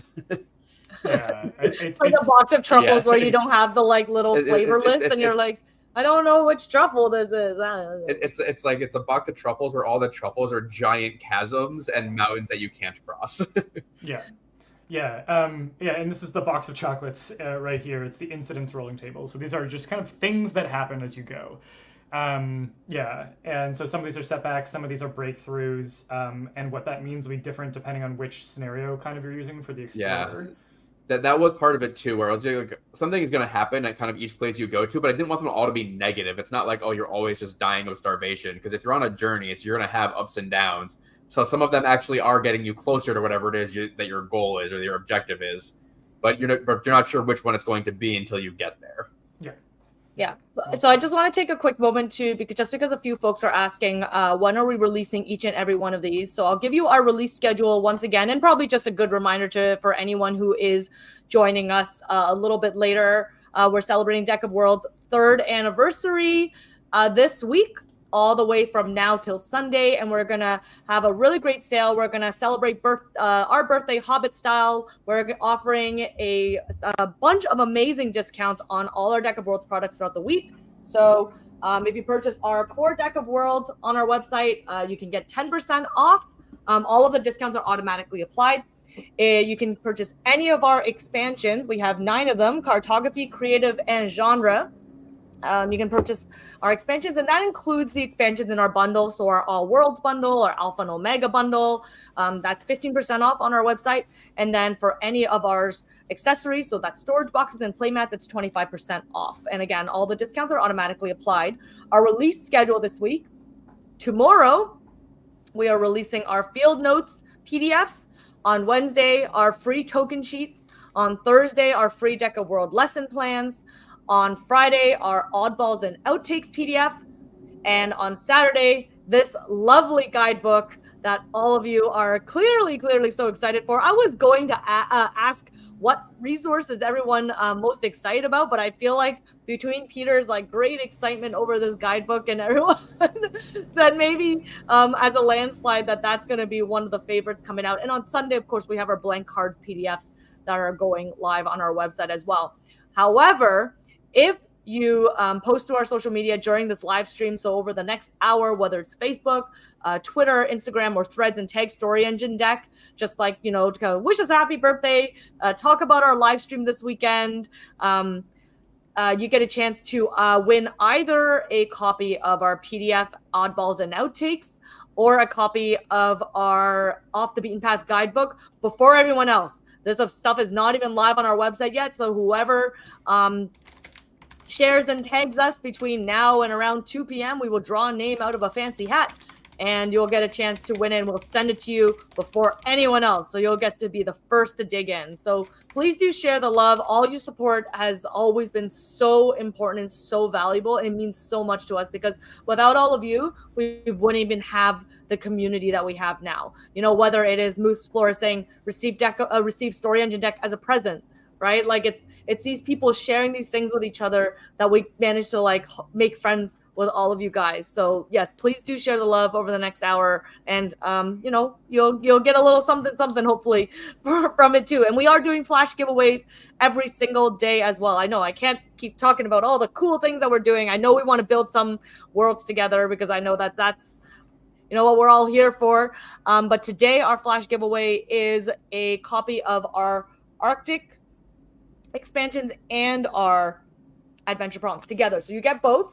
So if you make a purchase today, you get a chance to win this. And then everyone who makes a purchase throughout this week will be entered into a big draw at the end of the week, where you get a chance to win a $100 Story Engine gift card. Woo! Shall we build some worlds? Yeah, I think so. I'll do a 30-second summary of the last two modules, and then yeah, let's do some world building. Okay. Yes, Dale's just like this was just like, let's just build some worlds. Well, we are almost. I've been monologuing about this thing. I am very excited about it. I know that hearing about it is going to be less interesting than people actually getting to use it, so I don't want to use up people's patience. So I'll very quickly. Cultural exchange module is just looking at systems of cultural exchange between two of your settings. So you'll highlight a cultural element to focus on for each of them. You'll figure out what the cultural dynamic between them is, whether it's like military allies or trading partners or political allies, or they had a common cultural origin. We got a bunch of different scenarios there, and then you'll explore and answer some questions about how that dynamic would play out over a long period of time. Also, some recommendations to use sensitivity readers if you're doing anything related to colonialism, which are some of the relationships that we include in the table. And then the last module is another one that I got a real soft spot for. It's the Pen Pals module. You basically are going to world build to the perspective of two people exchanging letters. And we have a typo on the table that I need to remember to fix later. But basically, you're going to come up with a scenario for Pen Pals. Super early glance, typos and all. This is the this PDF is hot off the presses. It was exported this morning as the first design draft. So we have it'll be Eric's job to do the proofreading on this before you all see it. So it could be family members, one of whom just moved away, or friends who have moved away, romantic partners who are separated, hobbyists who are getting to know each other from different cities, talking about the same hobby, members of the same religion introduced through a faith program. The attorney or agent traveling on behalf of a client is our Dracula scenario, so that you can recreate the scenario of Dracula. We have all kinds of fun stuff. Employee on a business trip corresponding with the home office. Sorry, that's the one. I think the actual like scenario is kind of like you're sending letters back home, but I do remember that like the story of Dracula is that Jonathan Harker is kind of, he's working. It's a business trip that ends with Dracula. Yeah. So, but it's like the whole book is just structured as this letters he's sending back home, basically. Yeah. I feel like Frankenstein did that too, didn't they? I think a little bit more journal entries. Okay. But yeah. I love epistolary novels. I always wanted a pen pal as a kid. I think I read like Babysitter's Little Sister, like the stories. I don't know if anyone grew up with those. I think I was too young for the Babysitters Club at the time, and then they created one that was like her little sister, which is like about a 7-year-old girl. So that was like the age I was reading those novels. And I think they had a pen pal in one of them, and I decided I really wanted a pen pal. And I took to the internet, and this is, you know, the ages of dial-up internet and AOL and Angel Fire. I think I looked like how to get a pen pal. Like I just tried, and I think I ended up finding like a really random website where people put up their information to like become pen pal exchanges. Yeah, back in the day when we could just put all our addresses up, right? Put our name, our age, like 7-year-olds putting up their name and ages and addresses, being like, I'm looking for a pen pal. And I found a pen pal in the UK. And like we literally exchanged like handwritten letters for a series of times. And then MSN became a thing, and we kind of ruined all of that by becoming MSN buddies. Also, just the advent of the word doxing, I feel like it was a cultural moment where it was happening so much that we needed to be able to talk about it as a culture with a shorthand. And that's you can't just post your address anymore. I sometimes when we watch like old movies from the 90s and we see what people like did back then or what they thought was completely normal, I was like, yeah, wow, that was a different era. That was a different time. Even going older than the 90s, like you'll sometimes just watch stuff from like the 50s, 60s, 70s, and it's just like everybody's name is in the phone book. Everybody's address and phone number is just in the yellow pages, and you can look it up whenever you want. You know, I mean, completely on the opposite end. I remember when we watched Sailor Moon. So Eric hadn't watched Sailor Moon yet, and that was one of our pandemic projects to watch Sailor Moon. And like, it was so fascinating because half the time the reason why like the other Sailor Scouts were not informed or they didn't know what was going on is because they just didn't have cell phones.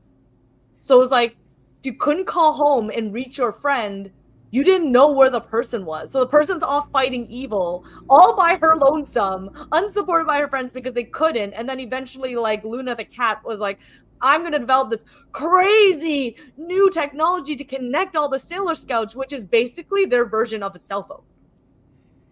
And it was like, that was like so novel back then. Anyway.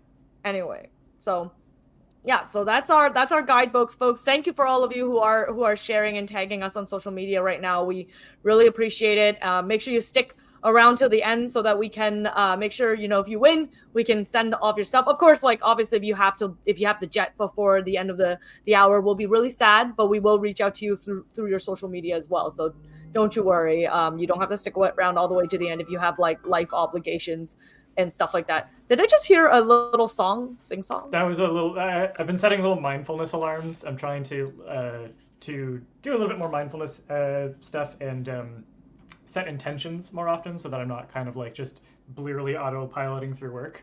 And that was just one of my little alarms. One of my favorite sentences that I've read recently, and it was just like in a Facebook page where like they just post like wise memes kind of thing, or like right. like a. It's very hippy dippy, but remember when you wanted what you have now. It's just such a powerful sentence. Remember when you wanted what you have now. So I'm trying to do a little bit more of that. And that was my little alarm to do that. Oh, I like that. And here on live stream talking about this thing we made 3 years ago that has like grown into a full-time thing for all of us, and I just think that's really wonderful.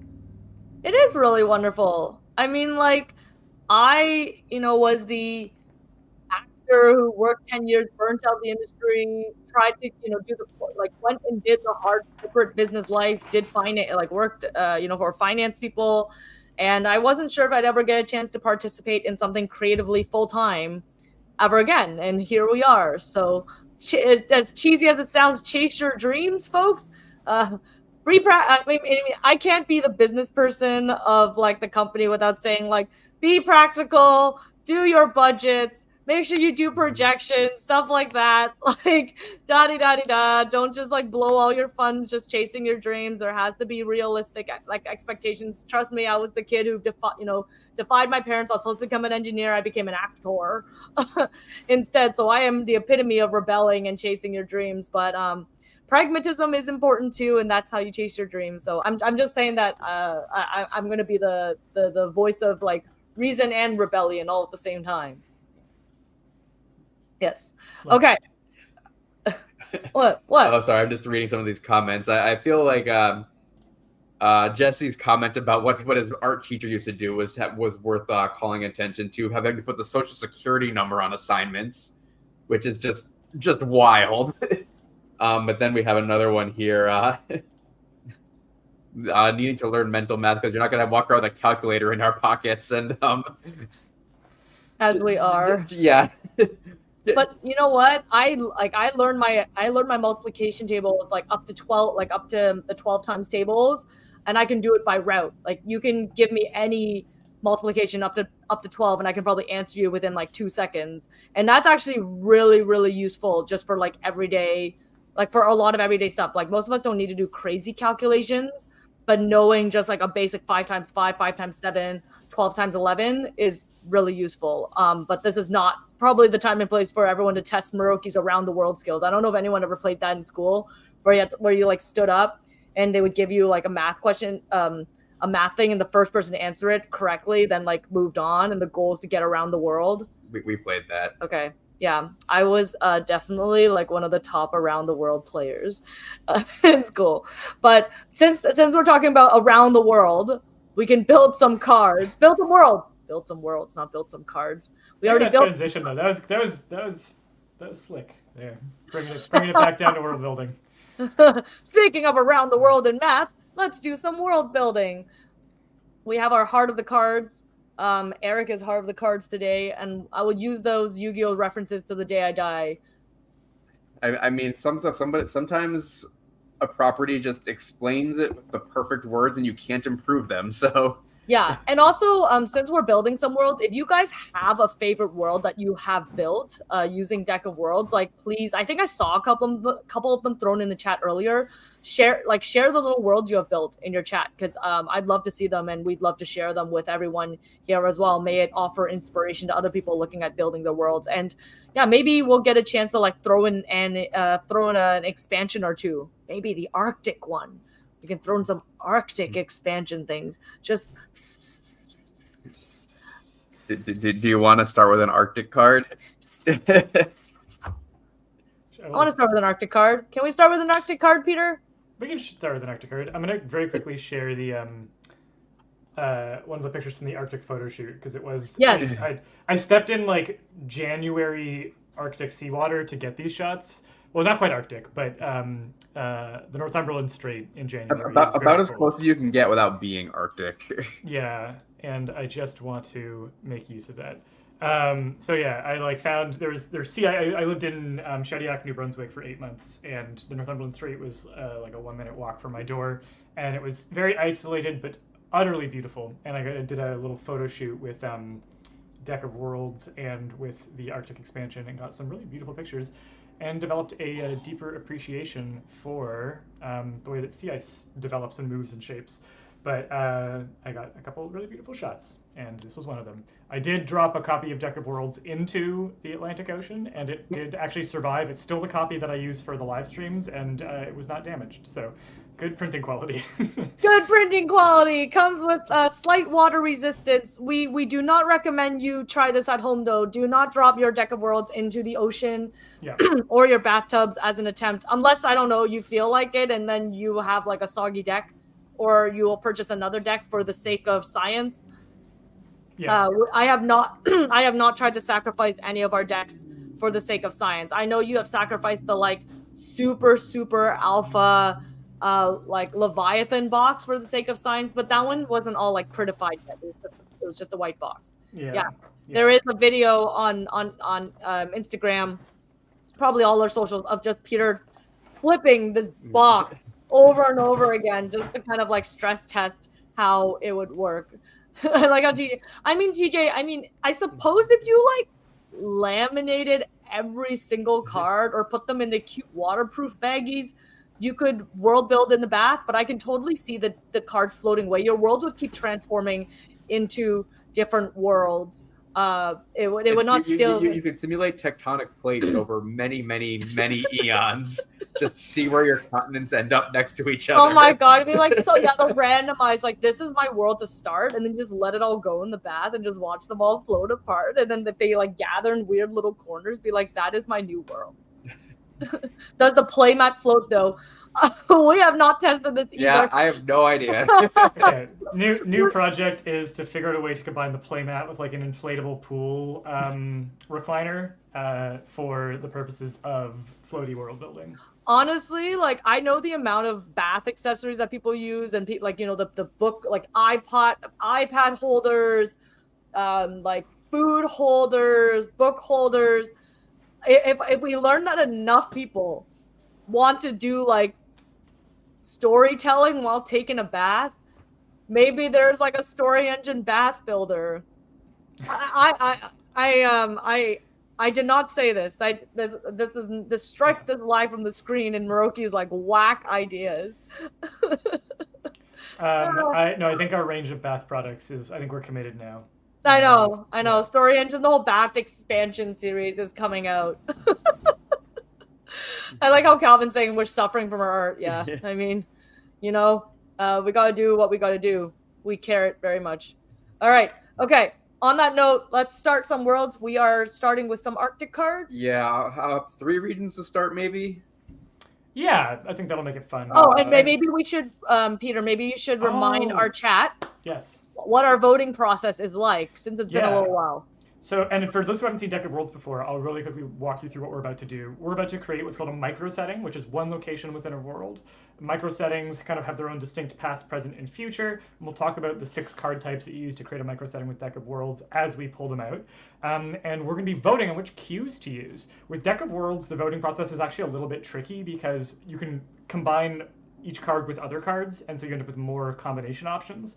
So to keep things simple, we will probably have you vote on a cue, and then we'll either assign the card or we'll turn over a vote again for where that cue is going to apply. And what's going to happen is the first thing to get 3 votes is going to get chosen. So Eric will count down 3, 2, 1 vote, and from that moment on, you can type your vote in. If you want to load your vote in ahead of time by typing it so you can hit enter as soon as he says go, that's a good way to weight democracy in your favor. And to start, we're going to choose a region for our micro setting. Regions are kind of the dominant terrain type or the main feature of what's going on across the area. There's only 1 cue per region card, so to keep things interesting, we're going to vote between 3 different region cards, which Eric will reveal now. So we have a tundra, ice, and a city. And I think for the city, because it is from the Arctic expansion, it very much means that we are dealing with an ice city. Yeah, and the artwork will carry that through a little bit. Yeah, and I think ice in this case is kind of like a big giant, either like a glacier or something similar. All right, so I guess, yeah, it's time for a countdown. 3, 2, 1, go. Because of all the like northern lights that have been all the geomagnetic forces that have been happening around the world. I don't know if you managed to see any of them, Peter, because I know you live a little like Toronto was cloudy and it's the city, but I did very luckily manage to see some northern lights like completely at random last year when I was driving through Peterborough. We were literally driving. I said to my Eric and my friend who was in the car with me, going like, either something's wrong with my contacts right now, or I think I'm seeing northern lights in the sky. And we were like, stop the car! We like pulled off on the side of the road to get out and like snap photos. But I think my heart's been really into Iceland lately, just remembering my trip from 2011, where I very much traveled to Iceland on like 0 budget, as in I was couch surfing, hitchhiking rides, like doing all the do. And there were a few things I never really got a chance to explore, like a proper glacier hike. And stuff like that. And it's one of those trips I would love to redo now that I'm in a different stage in my life. So yeah, that's also another reason why the Arctic expansion is really near and dear to my heart. Iceland, hilariously, is not as icy as Greenland, which is actually ice all the time. Iceland does melt and become a very pretty, like flowery paradise in the summer. Just so you folks know. We have a taiga. Taiga card in the deck for that kind of like, it's that those places where when the melt happens, you get these beautiful wildflowers springing up in a very unique biome. We have voted for tundra this time, and now we will vote on one of 2 cues for the landmark. And landmark cards are just points of interest, features of either the terrain or sometimes things that have been built on the terrain that are located in the region. So we'll go ahead and pick. We can just vote between the 2 options on 1 card for this. Maybe I'll just throw for the main deck for this. Yeah. Sure, yeah. We'll mix and match. So we have a tundra that either has a dam or a pond. Which is really interesting because if it freezes over for large parts of the year, there's a permafrost layer, that's going to be like the dam has to be able to deal with ice, which is a very unique, design challenge. Same thing for the pond. It would be some really interesting. Or it's like a dam that's just made of ice, and they just kind of carved a hole in it. Yeah, that's what I was thinking. Put some mechanisms inside. Okay, wait. Anyway, we're swaying the democracy. I haven't introduced. So we have dam and we have pond. 3, 2, 1, go. And as you are voting, you're also welcome to send us your pitches for like, what do you think how would you interpret the cue? How do you think it's going to fit together with other things going on in the world? Yeah, as you can tell, we were already trying to sway democracy with Dam, which I think won. Yay! The Dam has won. We didn't try and influence that at all. Our tundra even has a river running through it, basically. So yeah, look at that. Like the cards like line up perfectly. Yeah. Love it. I know. Alrighty, so next up we are going to draw the namesake card, which again I try not to have favorites, but I think the namesake is my favorite card. I mean, we liked it so much that we basically built like a whole dedicated expansion to it for Lore Masters. Yeah, just so that we could add it to Lore Masters deck. Shout out to the Lore Masters deck namesakes expansion, which is just me not being able to let go of a good idea that I liked, and you'll see why I like it. So we're going to draw a namesake card. Namesakes are a portion of a nickname that is going to be added to either your region or to your landmark to give it a specific in-world nickname. Maybe it's known as a nickname, maybe this is just kind of the general vibe or the reputation that it has, but we're going to end up with a very specific sounding place as a result of it. So you can flip that over, Eric, and we're going to vote between, or Maruki, and we're going to vote between. Can you imagine Eric? Yeah, unless Eric put on black nail polish in the last like 30 seconds. I just want to acknowledge we had some good ideas from the chat, but I do appreciate this. We have now Tundums. It's like Tundum Wing. Yeah, it's Tundum Wing. So this could apply to the tundra or to the dam. So we have the tundra of ice or the dam of ice, the tundra of philosophers or the dam of philosophers, the sinking tundra or the sinking dam, or the tundra that does not kneel or the dam that does not kneel. And I will say we'll go with for the voting, we can figure out which one it applies to after. So we're going with of ice, of philosophers, sinking, or that does not kneel. And 3, 2, 1, go. I dig the sinking dam because if you are building a dam on top of a permafrost, and if I don't know if there's global warming or climate change and everything's melting, then you're losing the dam. And maybe there's been such like a gathering and that's actually bad because not only is climate change going to make the dam sink, but like all the water that you've blocked off is all coming, right? So okay, so the votes are coming in. I think does not kneel got it though. Does not kneel. Does not kneel. Got it. Okay. So now the question is it the tundra that does not kneel or the dam that does not kneel? And I think we'll do another very quick vote. 3, 2, 1, go. Tundra or dam? I like both of those. The tundra makes it sound like it's the people who live there that are like very proud or obstinate or just have never like yielded in combat. But the dam that does not kneel is like gives like this, like the dam has just been like holding the line for like the tundra that does not kneel sounds very like Stark from Game of Thrones coded. Yeah. Oh, wait. Tundra, dam. Oh, dam got it. Last minute, coming up from behind. That was quick. Well, not quick, but yeah. The dam that does not kneel. And in my head, I think this is a dam made of ice. I think that's a really cool idea. And like that's how they've maintained it or whatever. That's rad. That's rad. Okay, well, we have drawn 3 cards so far, so we're going to be drawing our 4th card type, which is the Origin card. Earlier in the live stream, I talked a little bit about the Origins, Attributes, and Advents, and how those kind of unlocked the ability to look at the development of a setting across time. So the Origin card is the first in that sequence. It is an event from the past, either how the place was created, or just something for which this location is the origin. Perhaps like a famous song began here, or a cultural tradition originated here. So we are going to go ahead and pick between the 4 options on an Origin card. I could get a little bit weird and take an Origin card from like the Deserts deck or something. We could see what happens. That's some strange alchemy. We could certainly see what happens. Actually, so I was talking with Eric today about about like our different expansions and which ones seem that they connected the best together. This was me being like, I want to give away expansions and I want to find like cool combinations. And we actually at one point were like, ooh, what if it was Arctic and desert? And at the same time, and I mean, you know what? That's actually fascinating because if you think about it, so, they talk about this for Burning Man. So I don't know if anyone's ever gone to Burning Man or expressed a curiosity in Burning Man, but I have a lot of friends who do it.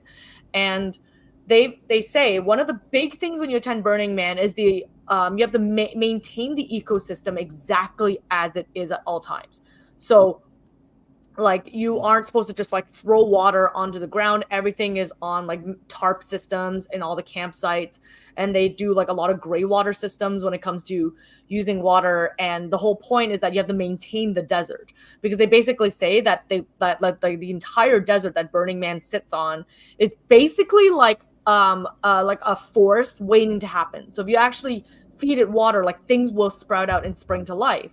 But if you do that, if you change the entire ecosystem, like of one large area like that, you're going to turn somewhere else in another part of the world into a desert as a result, because of the way ecosystems change and develop.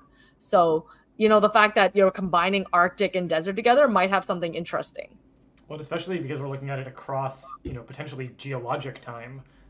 This could have been a lot of Arctic areas are deserts. They're just cold deserts, and B, this place could have been really different, thousands, tens or hundreds of thousands of years ago. So it's really exciting to find out. So we have was once an ancient sea, the origin of a solar energy innovation, Which would make a lot of sense, actually. built from derelict caravans, and the site of a famous horse race. So I would say horse race, caravans, solar energy, and ancient sea. 3, 2, 1, go. It's actually interesting because like solar and like if you think about Arctic lands, a lot of us think about, I think, darkness in some ways, but it like the thing is between all the if you think about snow blindness and stuff like that, like sun is very bright in Arctic areas and areas with snow because of the amount of reflection that happens. Yeah, and also like the Arctic it's a place of extremes, right? So for all of the really dark periods of the year, there's also a balanced period where there's just light for like 20 to 21, 22, 23 hours of the day. Yeah. And it's so like it really, really depends. It really, really depends on... I mean, even when I was in Iceland, I was there in April and it wasn't fully spring yet. But when I was there, the sun didn't ever fully set. Like I think the sky went dark for maybe 2 hours between the hours of 2 a.m. and 4 a.m. But at midnight, it still just sort of looked like the sun was setting. It was a very like surreal experience because you look at that and your brain automatically thinks, oh, it's only like 8 or 9. Then you're like, no, it's midnight. And that's a really interesting kind of like thing that messes with your head a little bit. Yeah, I think horse race won the horse race. Horse race won the horse race. Congratulations, we have a winner. And I am already imagining like what does our sort of Arctic horse look like, and I would love to picture something like a cross between like a really like muscly pony and like a Highland cow. But like I'm definitely imagining like really long insulating hair and fur, and like a much stockier build. I also think it'd be really cool if the end point of the race is like crossing the dam.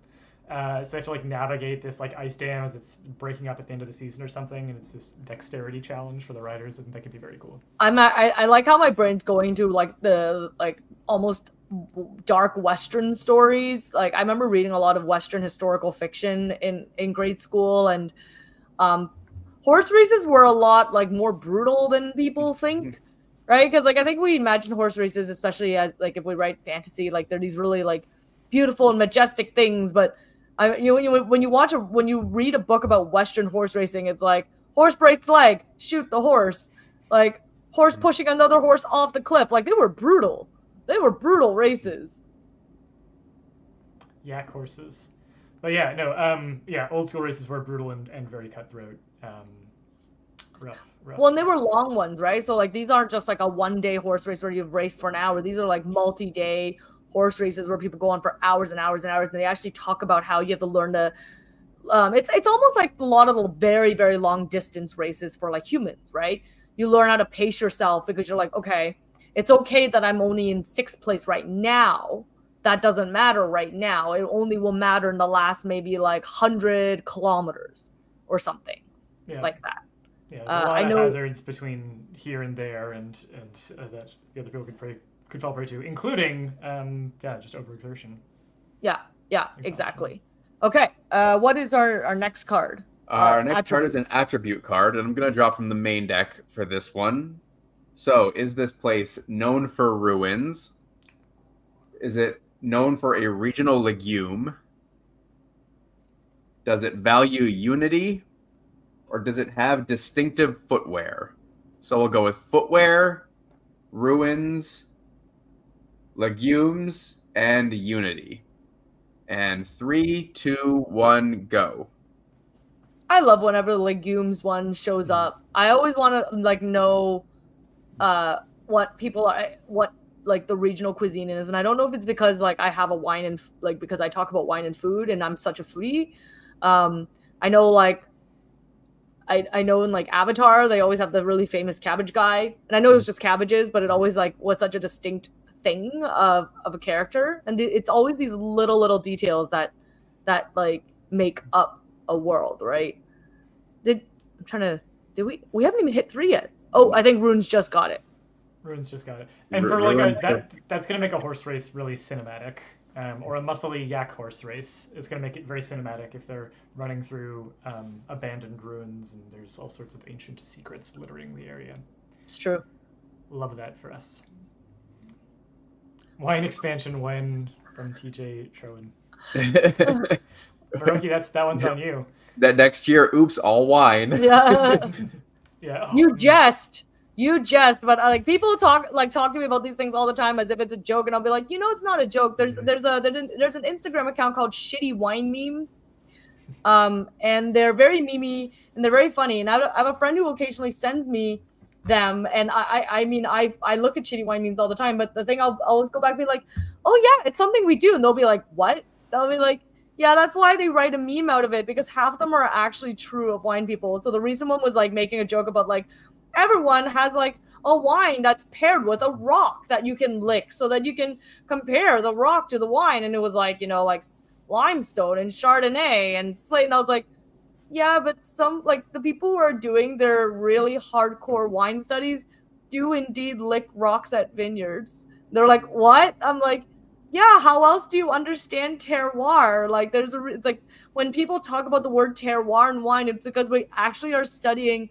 like from the soils that the vines of the vineyards grow into and how those flavors impart into the grapes, and they go lick rocks in vineyards, so we can talk about how it translates to the wine. They're like, I was like, oh my god, we're such a meme.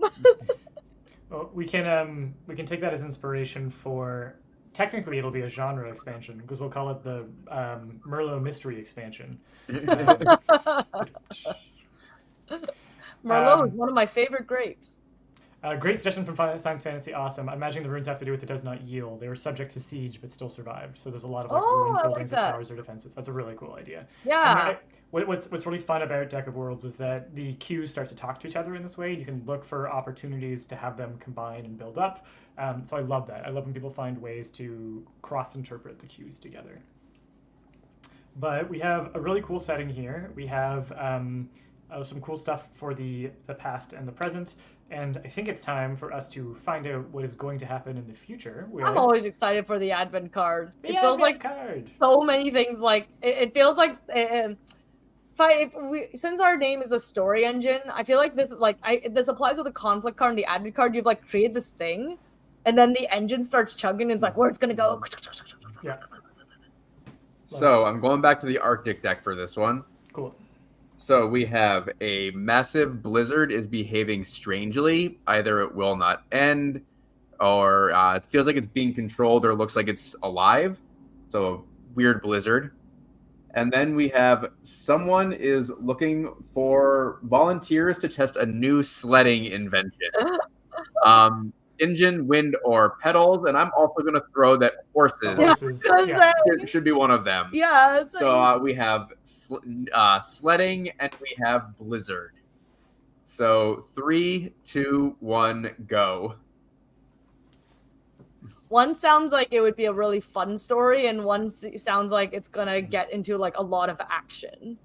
Yeah.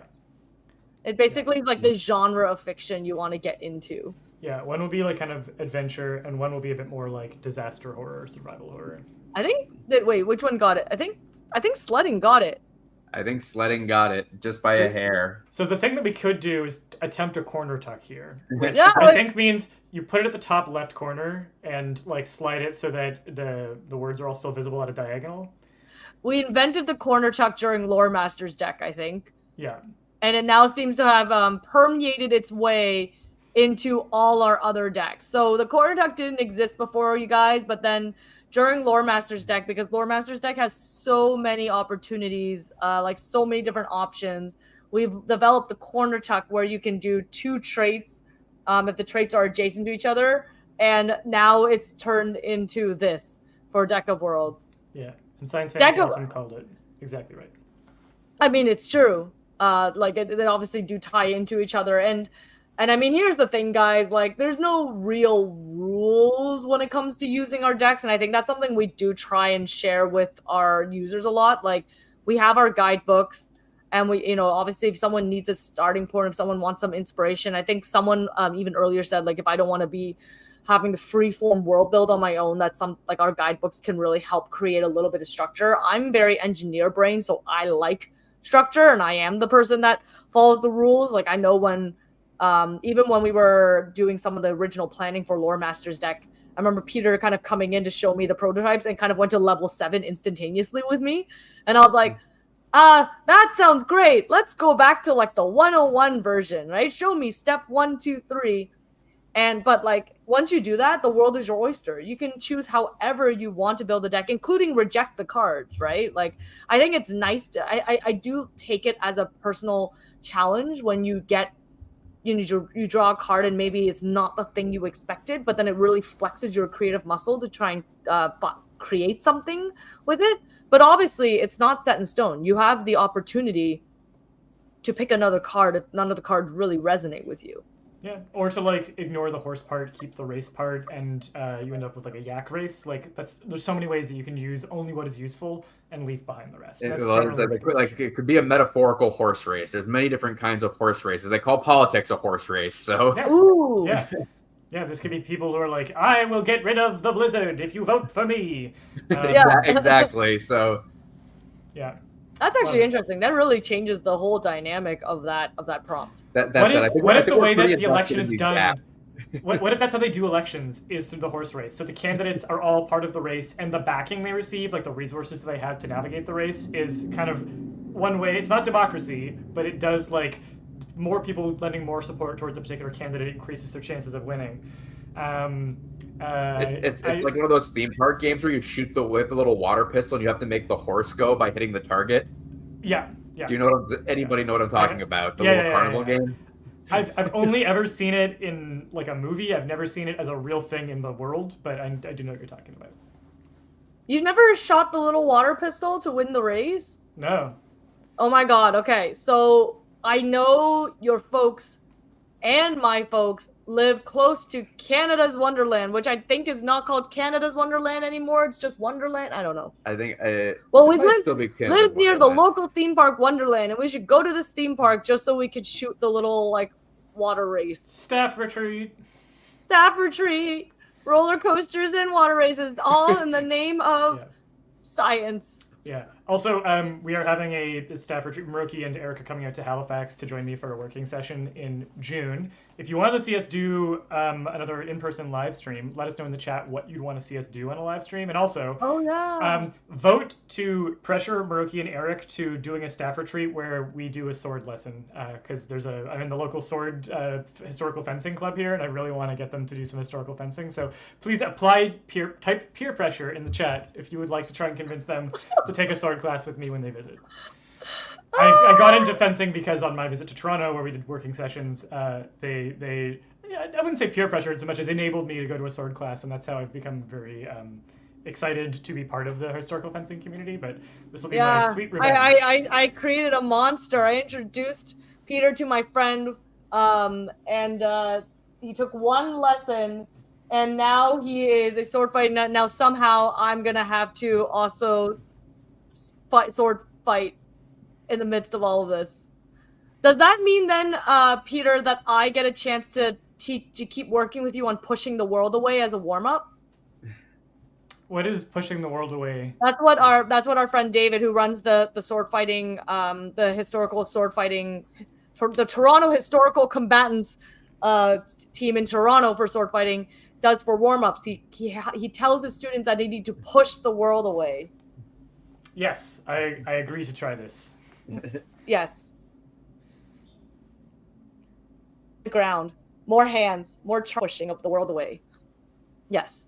Okay, well, I see sword fighting happening. But also, if you guys know what else we want to be live streaming about while we're in Halifax, please throw those into the comments as well. Yeah, We probably can't sword fight in the in the room that we were doing the live stream from last time. I mean, that is where I keep the swords, so yeah. That's fair. They'd be very close quarters sword fighting. But yeah, definitely let us know what you'd like to see from a live stream, because we love doing the in-person ones. They're just, the energy is different. It's really fun to get to do it in person. So we'll try to make that happen if we can, and especially if we know what you want to see. Yeah, we always want to know what you guys want, like, us to be live streaming about. We find it really, really helpful because, I mean, heck, like, otherwise we're guessing. And I'm sure there's a lot of stuff that we'd like to share, but if you guys have really burning questions and things you want us to do, we're always more than happy to do it. Okay, so let's recap quickly the world that we created for everybody. Love it. Okay, so we are dealing with a tundra. And one of the features of this tundra is that there is a dam there that is known as the dam that does not kneel. The tundra and I suppose the dam are also known for elaborate ruins. Also, historically, there was a very famous horse race that once took place on our tundra, possibly a real horse race, possibly something political. What we do know is that this particular land is now in the throes of a couple of very important upheavals. One is a blizzard that just doesn't seem to be ending and is being very strange. And we are also dealing with new sledding innovations, possibly to navigate the blizzard, possibly to really improve horse racing technology, F1 style, where they're really just trying to get the get this stuff on point.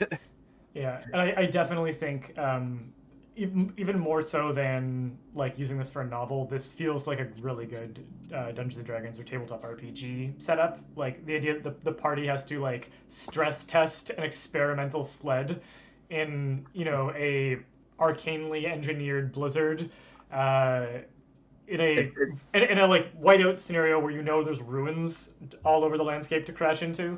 I just think would be phenomenally fun as like a little mini game. Honestly, I could get into that because I feel like it's a lot more low stakes than some of the stuff that I think like happens in D&D, which is why it was so overwhelming for me. Yeah, I made you save the world in your first game, literally the first session. It's true, but I think I also rolled like a 1 on my first fighting roll, and it was really distressing, and I didn't like that. I felt really bad.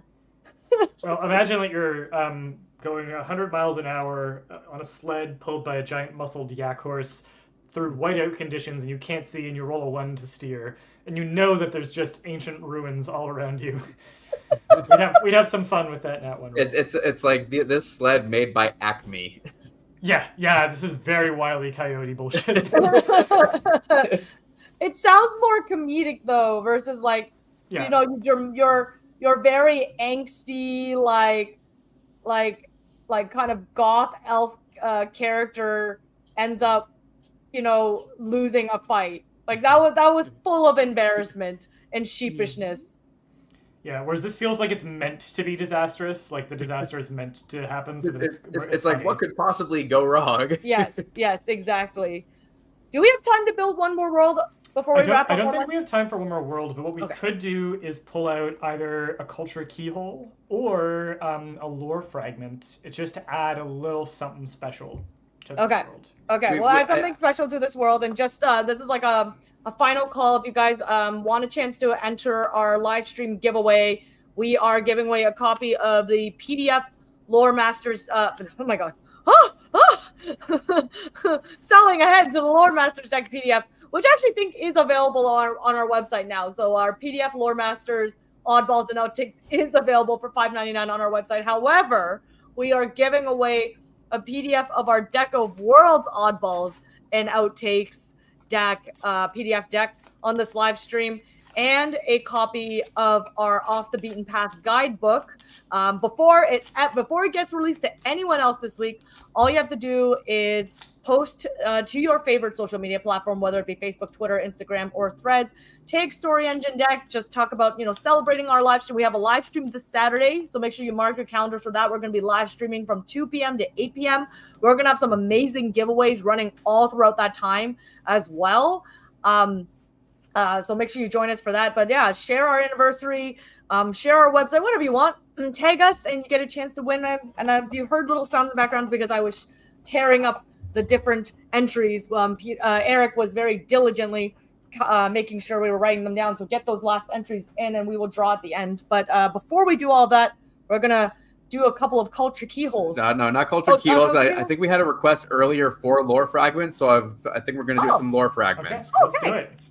So, are we writing a salacious news story? Are we describing or performing an annual tradition? All right, we have to mimic a horse race on camera. Are we writing a local greeting? Or are we describing or sketching a garment? Before we vote, I'm going to very quickly explain what this expansion is, because I don't think we actually did that. We Fragments did not. expansion is it's a 60-card expansion. There's 30 cards of 2 different types, so 60 cards total. You're going to draw 1 Opus card, which is the card we just looked at. This is the format of thing that you are creating for your world, because we're going to try and create lore fragments, like real things that exist in your world that are artifacts and part of it. On those Opus cards, you'll notice there's actually a mix of written stuff, so prompts for like writing a greeting or writing a local news story in the local paper. But also there's always one option that's meant to be for visual art and one option that's meant to be for more like dramatic art, where you're actually going to perform something. All of these options, you can just write a description instead of doing the art. You could do a visual description. You don't actually have to perform a horse race. You could describe the horse race. But what we want to do is create real tangible feeling things that exist in your world. The other card type is the flourish cards, and those are just little writing challenges or stylistic challenges or stylistic flares you're going to add to whatever you create. The way I like to think of this expansion is like if you're playing a video game, especially like an RPG, and you find like all the little like lore things that you find as you're exploring the world, or it'd be like a journal entry, or like if you can read the menu if there's like a restaurant in the city for some reason. So it's like you can just all the little things that you stumble across in the world that is written to like be a thing you find emergent. That thing that you're describing is the narrator. Yeah. So yeah, that's what this expansion is great for. Yes. Yeah. So I'll go through the options again. We have news story, garment, local greeting, or annual tradition. So 3, 2, 1, go. I think that it feels like that historic horse race has stayed on as a tradition, so that would be an interesting one to again have to mime on camera. Or like I just love I do like the news story, I think personally, because it's like you think of like those old like newsreels from horse races in like the 1930s, like literal like Secretariat's gonna win, and then you can have like all that kind of like, but there was a scandal, was the horse doped, was the fix-in, did somebody like pull up at the last minute because of all the gambling action coming in? Yeah. There's lots of salacious. There's actually like salacious news stories written about horse racing. Yeah, and you could actually corner tuck it, and then also for the performing the annual tradition, you could do it as like the horse race announcer. And in the lead, we've got Salacious Crumb breaking in pace. Oh no, Salacious Crumb has crashed into the ancient ruins outside the dam. Goodness gracious! Next up in first place, it's the Ruin Smasher. My goodness, and a well-earned name. That sounded so incredibly accurate to an announcer. I'm surprised you have not been cast as like a race announcer type human or like auctioneer in something yet. Why, thank you. I think it's I'll add that to my list of hobbies to take on, is practicing horse announcing. I think the tradition won. So we have an annual tradition. I think let's corner tuck it. We can sneak Salacious news story in there. You made such a good pitch for that. I can see the spinning newspaper coming into frame in the film adaptation. These talks are getting out of hand, but that's okay. This is why we have all our journals and field notes, so that we can field notes is for exactly this purpose. So that these piles don't become like weird piles. or tokens, I guess as well, because some of these can be treated like footnotes. Well, so the last card is the flourish card, and one of these four is really appropriate because one of the four is in a parodic style. We have with regional slang. Ooh, that's a fun one. We have with marginal notes. So this is okay. So my pitch for that is that the announcer mid-sentence, like as he's announcing things around the thing, is also just talking about the breakdown of his personal life. Like the horses have reached the outside of the city. My wife won't speak to me anymore. And the last one is by or involving a potty mouth. Also really good. Also really good for the announcer. So we have marginal notes, potty mouth, parodic style, and regional slang. 3, 2, 1, go.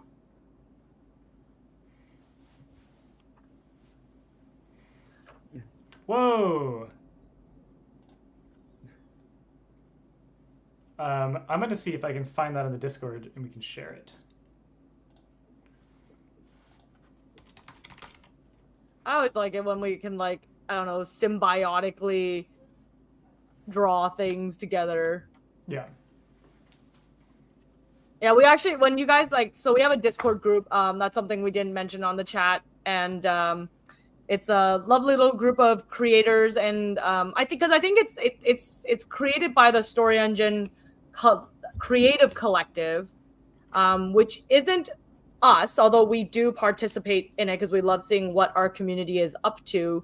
But there's a really great collective of people who made a Facebook group, I think, to start, and they just share their draws and their creations and their stories, their publications, their wins with each other. And they have a Discord group as well. And we love seeing, like, all the things you guys share in there, whether it is card pulls, whether it is things that you are getting published, whether it's ideas and questions and suggestions that you have, or frankly, the one that, like, gets me really excited is seeing all the storage solutions that people come up with.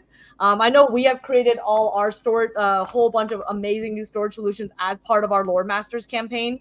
Before, we only had the folding storage boxes, but since Lore Masters deck, we have collector's boxes. We have the Leviathan boxes, which have everything. I think it's going to carry all 3 decks and then some, if you want kind of like an all-in-one piece. But we, up until that point, we've seen some really, and probably continuing on because everyone, storage systems work differently for everybody.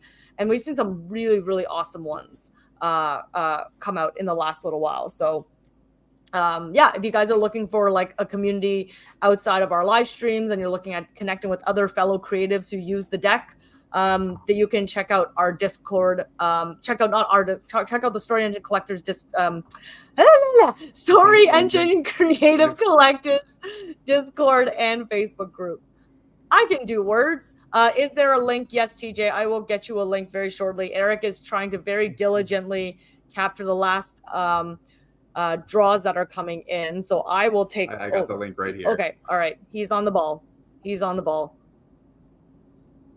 We're only doing like 8 things at once. And this is Evil Kitty Girl drew by or involving a potty mouth as part of doing their own kind of play along, drawing cards and creating. I just love that we had that little bit of synchronicity. This is a picture that was posted in the Discord. I also appreciate the vineyard. Yeah. And a dry climate, like you could on a dry planet. If you want the random wine knowledge, people actually prefer that vineyards are grown in dry conditions as opposed to wet conditions because we call them lazy grapes.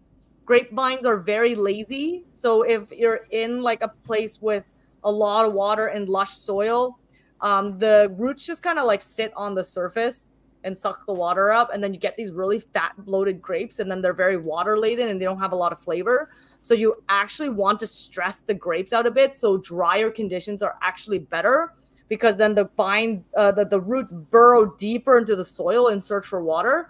And that's when it pushes through, like, all the different minerals, the limestone, the slate, the clay, and get the sense of terroir. So you're going to get, like, more interesting flavors from the root, from the soil. And you also get, like, denser flavors from the grapes because the grapes has less water in it. I feel like that's also creatively how we work, which is that when you stress us out, we do, No! we really give you the juice.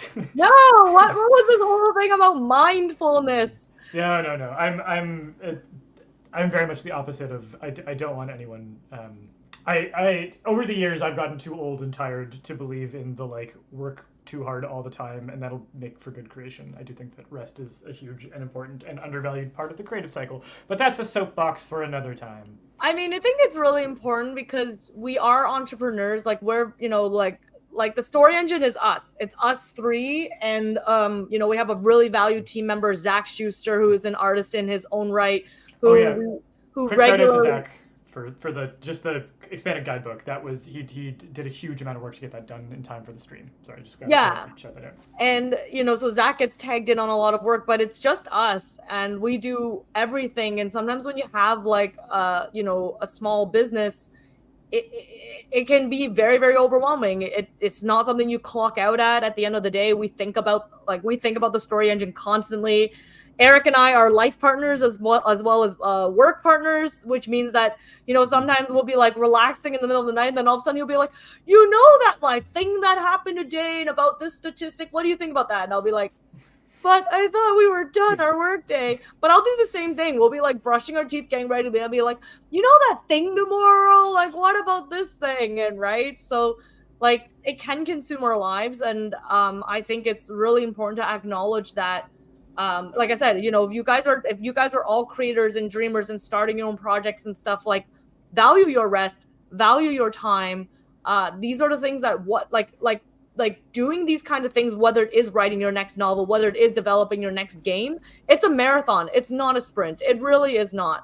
If you will not, I promise you, like staying up those extra 3 hours and then compromising your sleep is not going to make you more creative the next day. So that's Maroki's little soapbox. Horse race pacing, right? Like horse race pacing rules. Yes. Pretend that it's a long range turn of the century horse race, and it's going to come down to the last 100 kilometers, and to get there you can't sprint right you don't want to break your leg midway through. You don't want to slip and fall off your icy cliff, because those cliffs don't always have barriers on it. Or if I want to be more nefarious, you don't want like your enemy racehorse coming from behind and knocking you off. Yeah. All right, shall we do a wee draw? I think let's do a wee draw. So if you guys didn't get a chance to hear, we had some really awesome people sharing the love of celebrating Deck of Worlds anniversary with us by sharing us on Facebook, Instagram, Twitter, Threads, and tagged us. So thank you so much for sharing the love, because honestly, like without the community, this would not have been possible. Like every crowdfunding campaign, right? Like Deck of Worlds became what it was because of the overwhelming support that Peter got to launch 100%. Deck of Worlds. Yeah, that was a word of mouth explosion. Like it was all. It probably was all purely word of mouth. Like as Peter alluded to, we didn't join. Like I didn't join the team, really in a larger way, and I was still considered an external consultant at the time, until after the whole campaign. And then Eric only joined on full time in the last while. Although I think you helped proof Deck of Worlds. I've done proofreading pass on I think all the decks. Those were pretty. That was pretty near the end of the process. Yeah, but I remember actually it was because of the way that Deck of Worlds exploded, where like so much of the community had come in and it was growing so quickly. That was when I think I sent you that email being like, I think I could use some help again. Because you had been helping me with Story Engine Deck on like a sort of short-term consulting, and it was the first time where I'm like, I think that there's a lot happening here, and I think that it's gonna take. We have a community. There's a village raising this child, and I think I'm going to need some help keeping up with all of it. And that was kind of the turning point, was through Deck of Worlds, and that was all through word of mouth. Yeah, I think it was. And to date, how many decks have made its way into the hands of writers and creatives all over the world? Oh gosh, it's definitely well over 10,000. Well over that. I think it's probably about 15,000 of like physical copies at this point, something like that. But a lot. Yeah. So thank you all for helping, for loving the deck and loving its expansions, and hopefully when Lore Masters deck comes out later this year, you'll be just as excited. All right, let's do a draw. Shaking it up in the hat. Eric. The suspense. And maybe we should announce should this be for the guidebook or the PD or the oddballs and outtakes? I think let's have the person choose. Okay, so this person gets a chance to choose whether they want the oddballs and outtakes PDF or the guidebook, and then the other person will get the other item. All right, here we go. So our first winner is Open Moose from Threads. Open Moose. Is Open Moose here on I YouTube think they. with Good question. I don't know. I assume so because I assume Moose Flores is Open Moose. Don't make assumptions. I shouldn't make assumptions. There could be more than one moose. There could be more than one moose on this chat. There could be more than one moose on this chat. Just because Moose Flores is on YouTube doesn't mean that Moose Flores is Open Moose. It's true. Well, if Moose isn't here, then they can't choose. Oh wait, well, yes, it says it's me. Yeah. So Moose, it is the same Moose. Would you like the Oddballs expansion PDF, or the Outtakes expansion PDF, or would you like the expanded guidebook PDF? Let us know in the chat, and in the meantime, currently driving. Okay. Oh no, we do not want to be responsible for bad choices. Okay, well, while Moose is finding a safe way to communicate guidebook. Okay. All right. Okay. All right. Congratulations. We'll connect with you on. Maybe we'll connect with you on Threads. We'll send a message. We'll send. I assume Threads has direct messaging capabilities. I haven't really tested those yet. Yeah. If not, we will reply and let you know the email address to reach us at, which is hello@storyenginedeck.com. Yeah. And so we can find a way to get the guidebook to you. All right. Second person for a chance to win our Oddballs and Outtakes PDF. What? Why'd you? Okay. More craziness. Okay. And the Oddballs deck goes to Joanna Villafane on Facebook, which I don't think is reading on that camera at all. No, you smoosh that up. All right, so Joanna, are you on the live stream with us right now? This feels like a seance. Are you with us? Are you? If you are, give us some kind of sign. Yes. Yes? Yay! Well, congrats. Thanks for sharing, and we'll drop you a message on Facebook so we can get your email and send you the Oddballs and Outtakes PDF, and we hope you have a lot of fun creating extra fun worlds through little things like that. All right. Well, I think that takes us to the end of today's live stream, but again, if you guys like chatting with us, hanging out with us, building some worlds, we're going to be building a lot of worlds this Saturday. And we're going to use all the resources that we talked about releasing this week. And I'll say that all to you again one more time. Tomorrow, we are releasing the field notes. Wednesday, we're releasing our token sheets. Thursday, we're releasing our lesson plans. Friday, we're releasing the Oddballs and Outtakes PDF. Saturday, we're releasing the Off the Beaten Path guidebook. And on Sunday, we're releasing our blank cards PDFs to the website. We're going to be actually trying out some of those play modes on Saturday. We're going to be joined by Sam with Roll with Advantage to use, her beautiful dice to build some worlds from the guidebook. We're going to have a lot more giveaways for those. I will try and run through. We're going to do a flash giveaway sale every single day. Today, anyone who purchases on the website will have a chance to. We're going to be giving away two expansions. We're going to give away the Arctics expansion, which we use today to build some worlds with, and our adventure prompts together. And then we're going to announce a new flash giveaway every single day this week. We are going to have more giveaways on Saturday. We also, everyone who makes a purchase on our website this week, you will get a ballot. For the end of the week, we'll be doing a big draw for a $100 gift card to the Story Engine. I believe the guidebook is going to be... I think $9.99. $9.99 is what I think it's going to be. And it'll be coming out on Saturday. I think we covered the gamut. If not, you'll probably find us all on socials. You can follow us on Story Engine Deck on all the socials. You can always sign up for our newsletter if you want to get updates every day on what our giveaways are going to be. You're going to be like, newsletters are first to know. If you guys like want to know what's coming up, like that's the first thing that goes out every day. You can sign up for our newsletter. You can do it on our website, storyenginedeck.com. And we will see you on Saturday at 2 p.m. Eastern time. And there will be some fun little giveaways on the live stream that are only for people on the live stream, no purchase required. So do come on out and join us for that, because we're going to have, again, I'll just do a little flyby, fancy dice. Ooh, fancy dice. Not just any dice. Fancy dice. All right, thank you all so much. We'll catch you on the next one. Catch you on the next one, guys.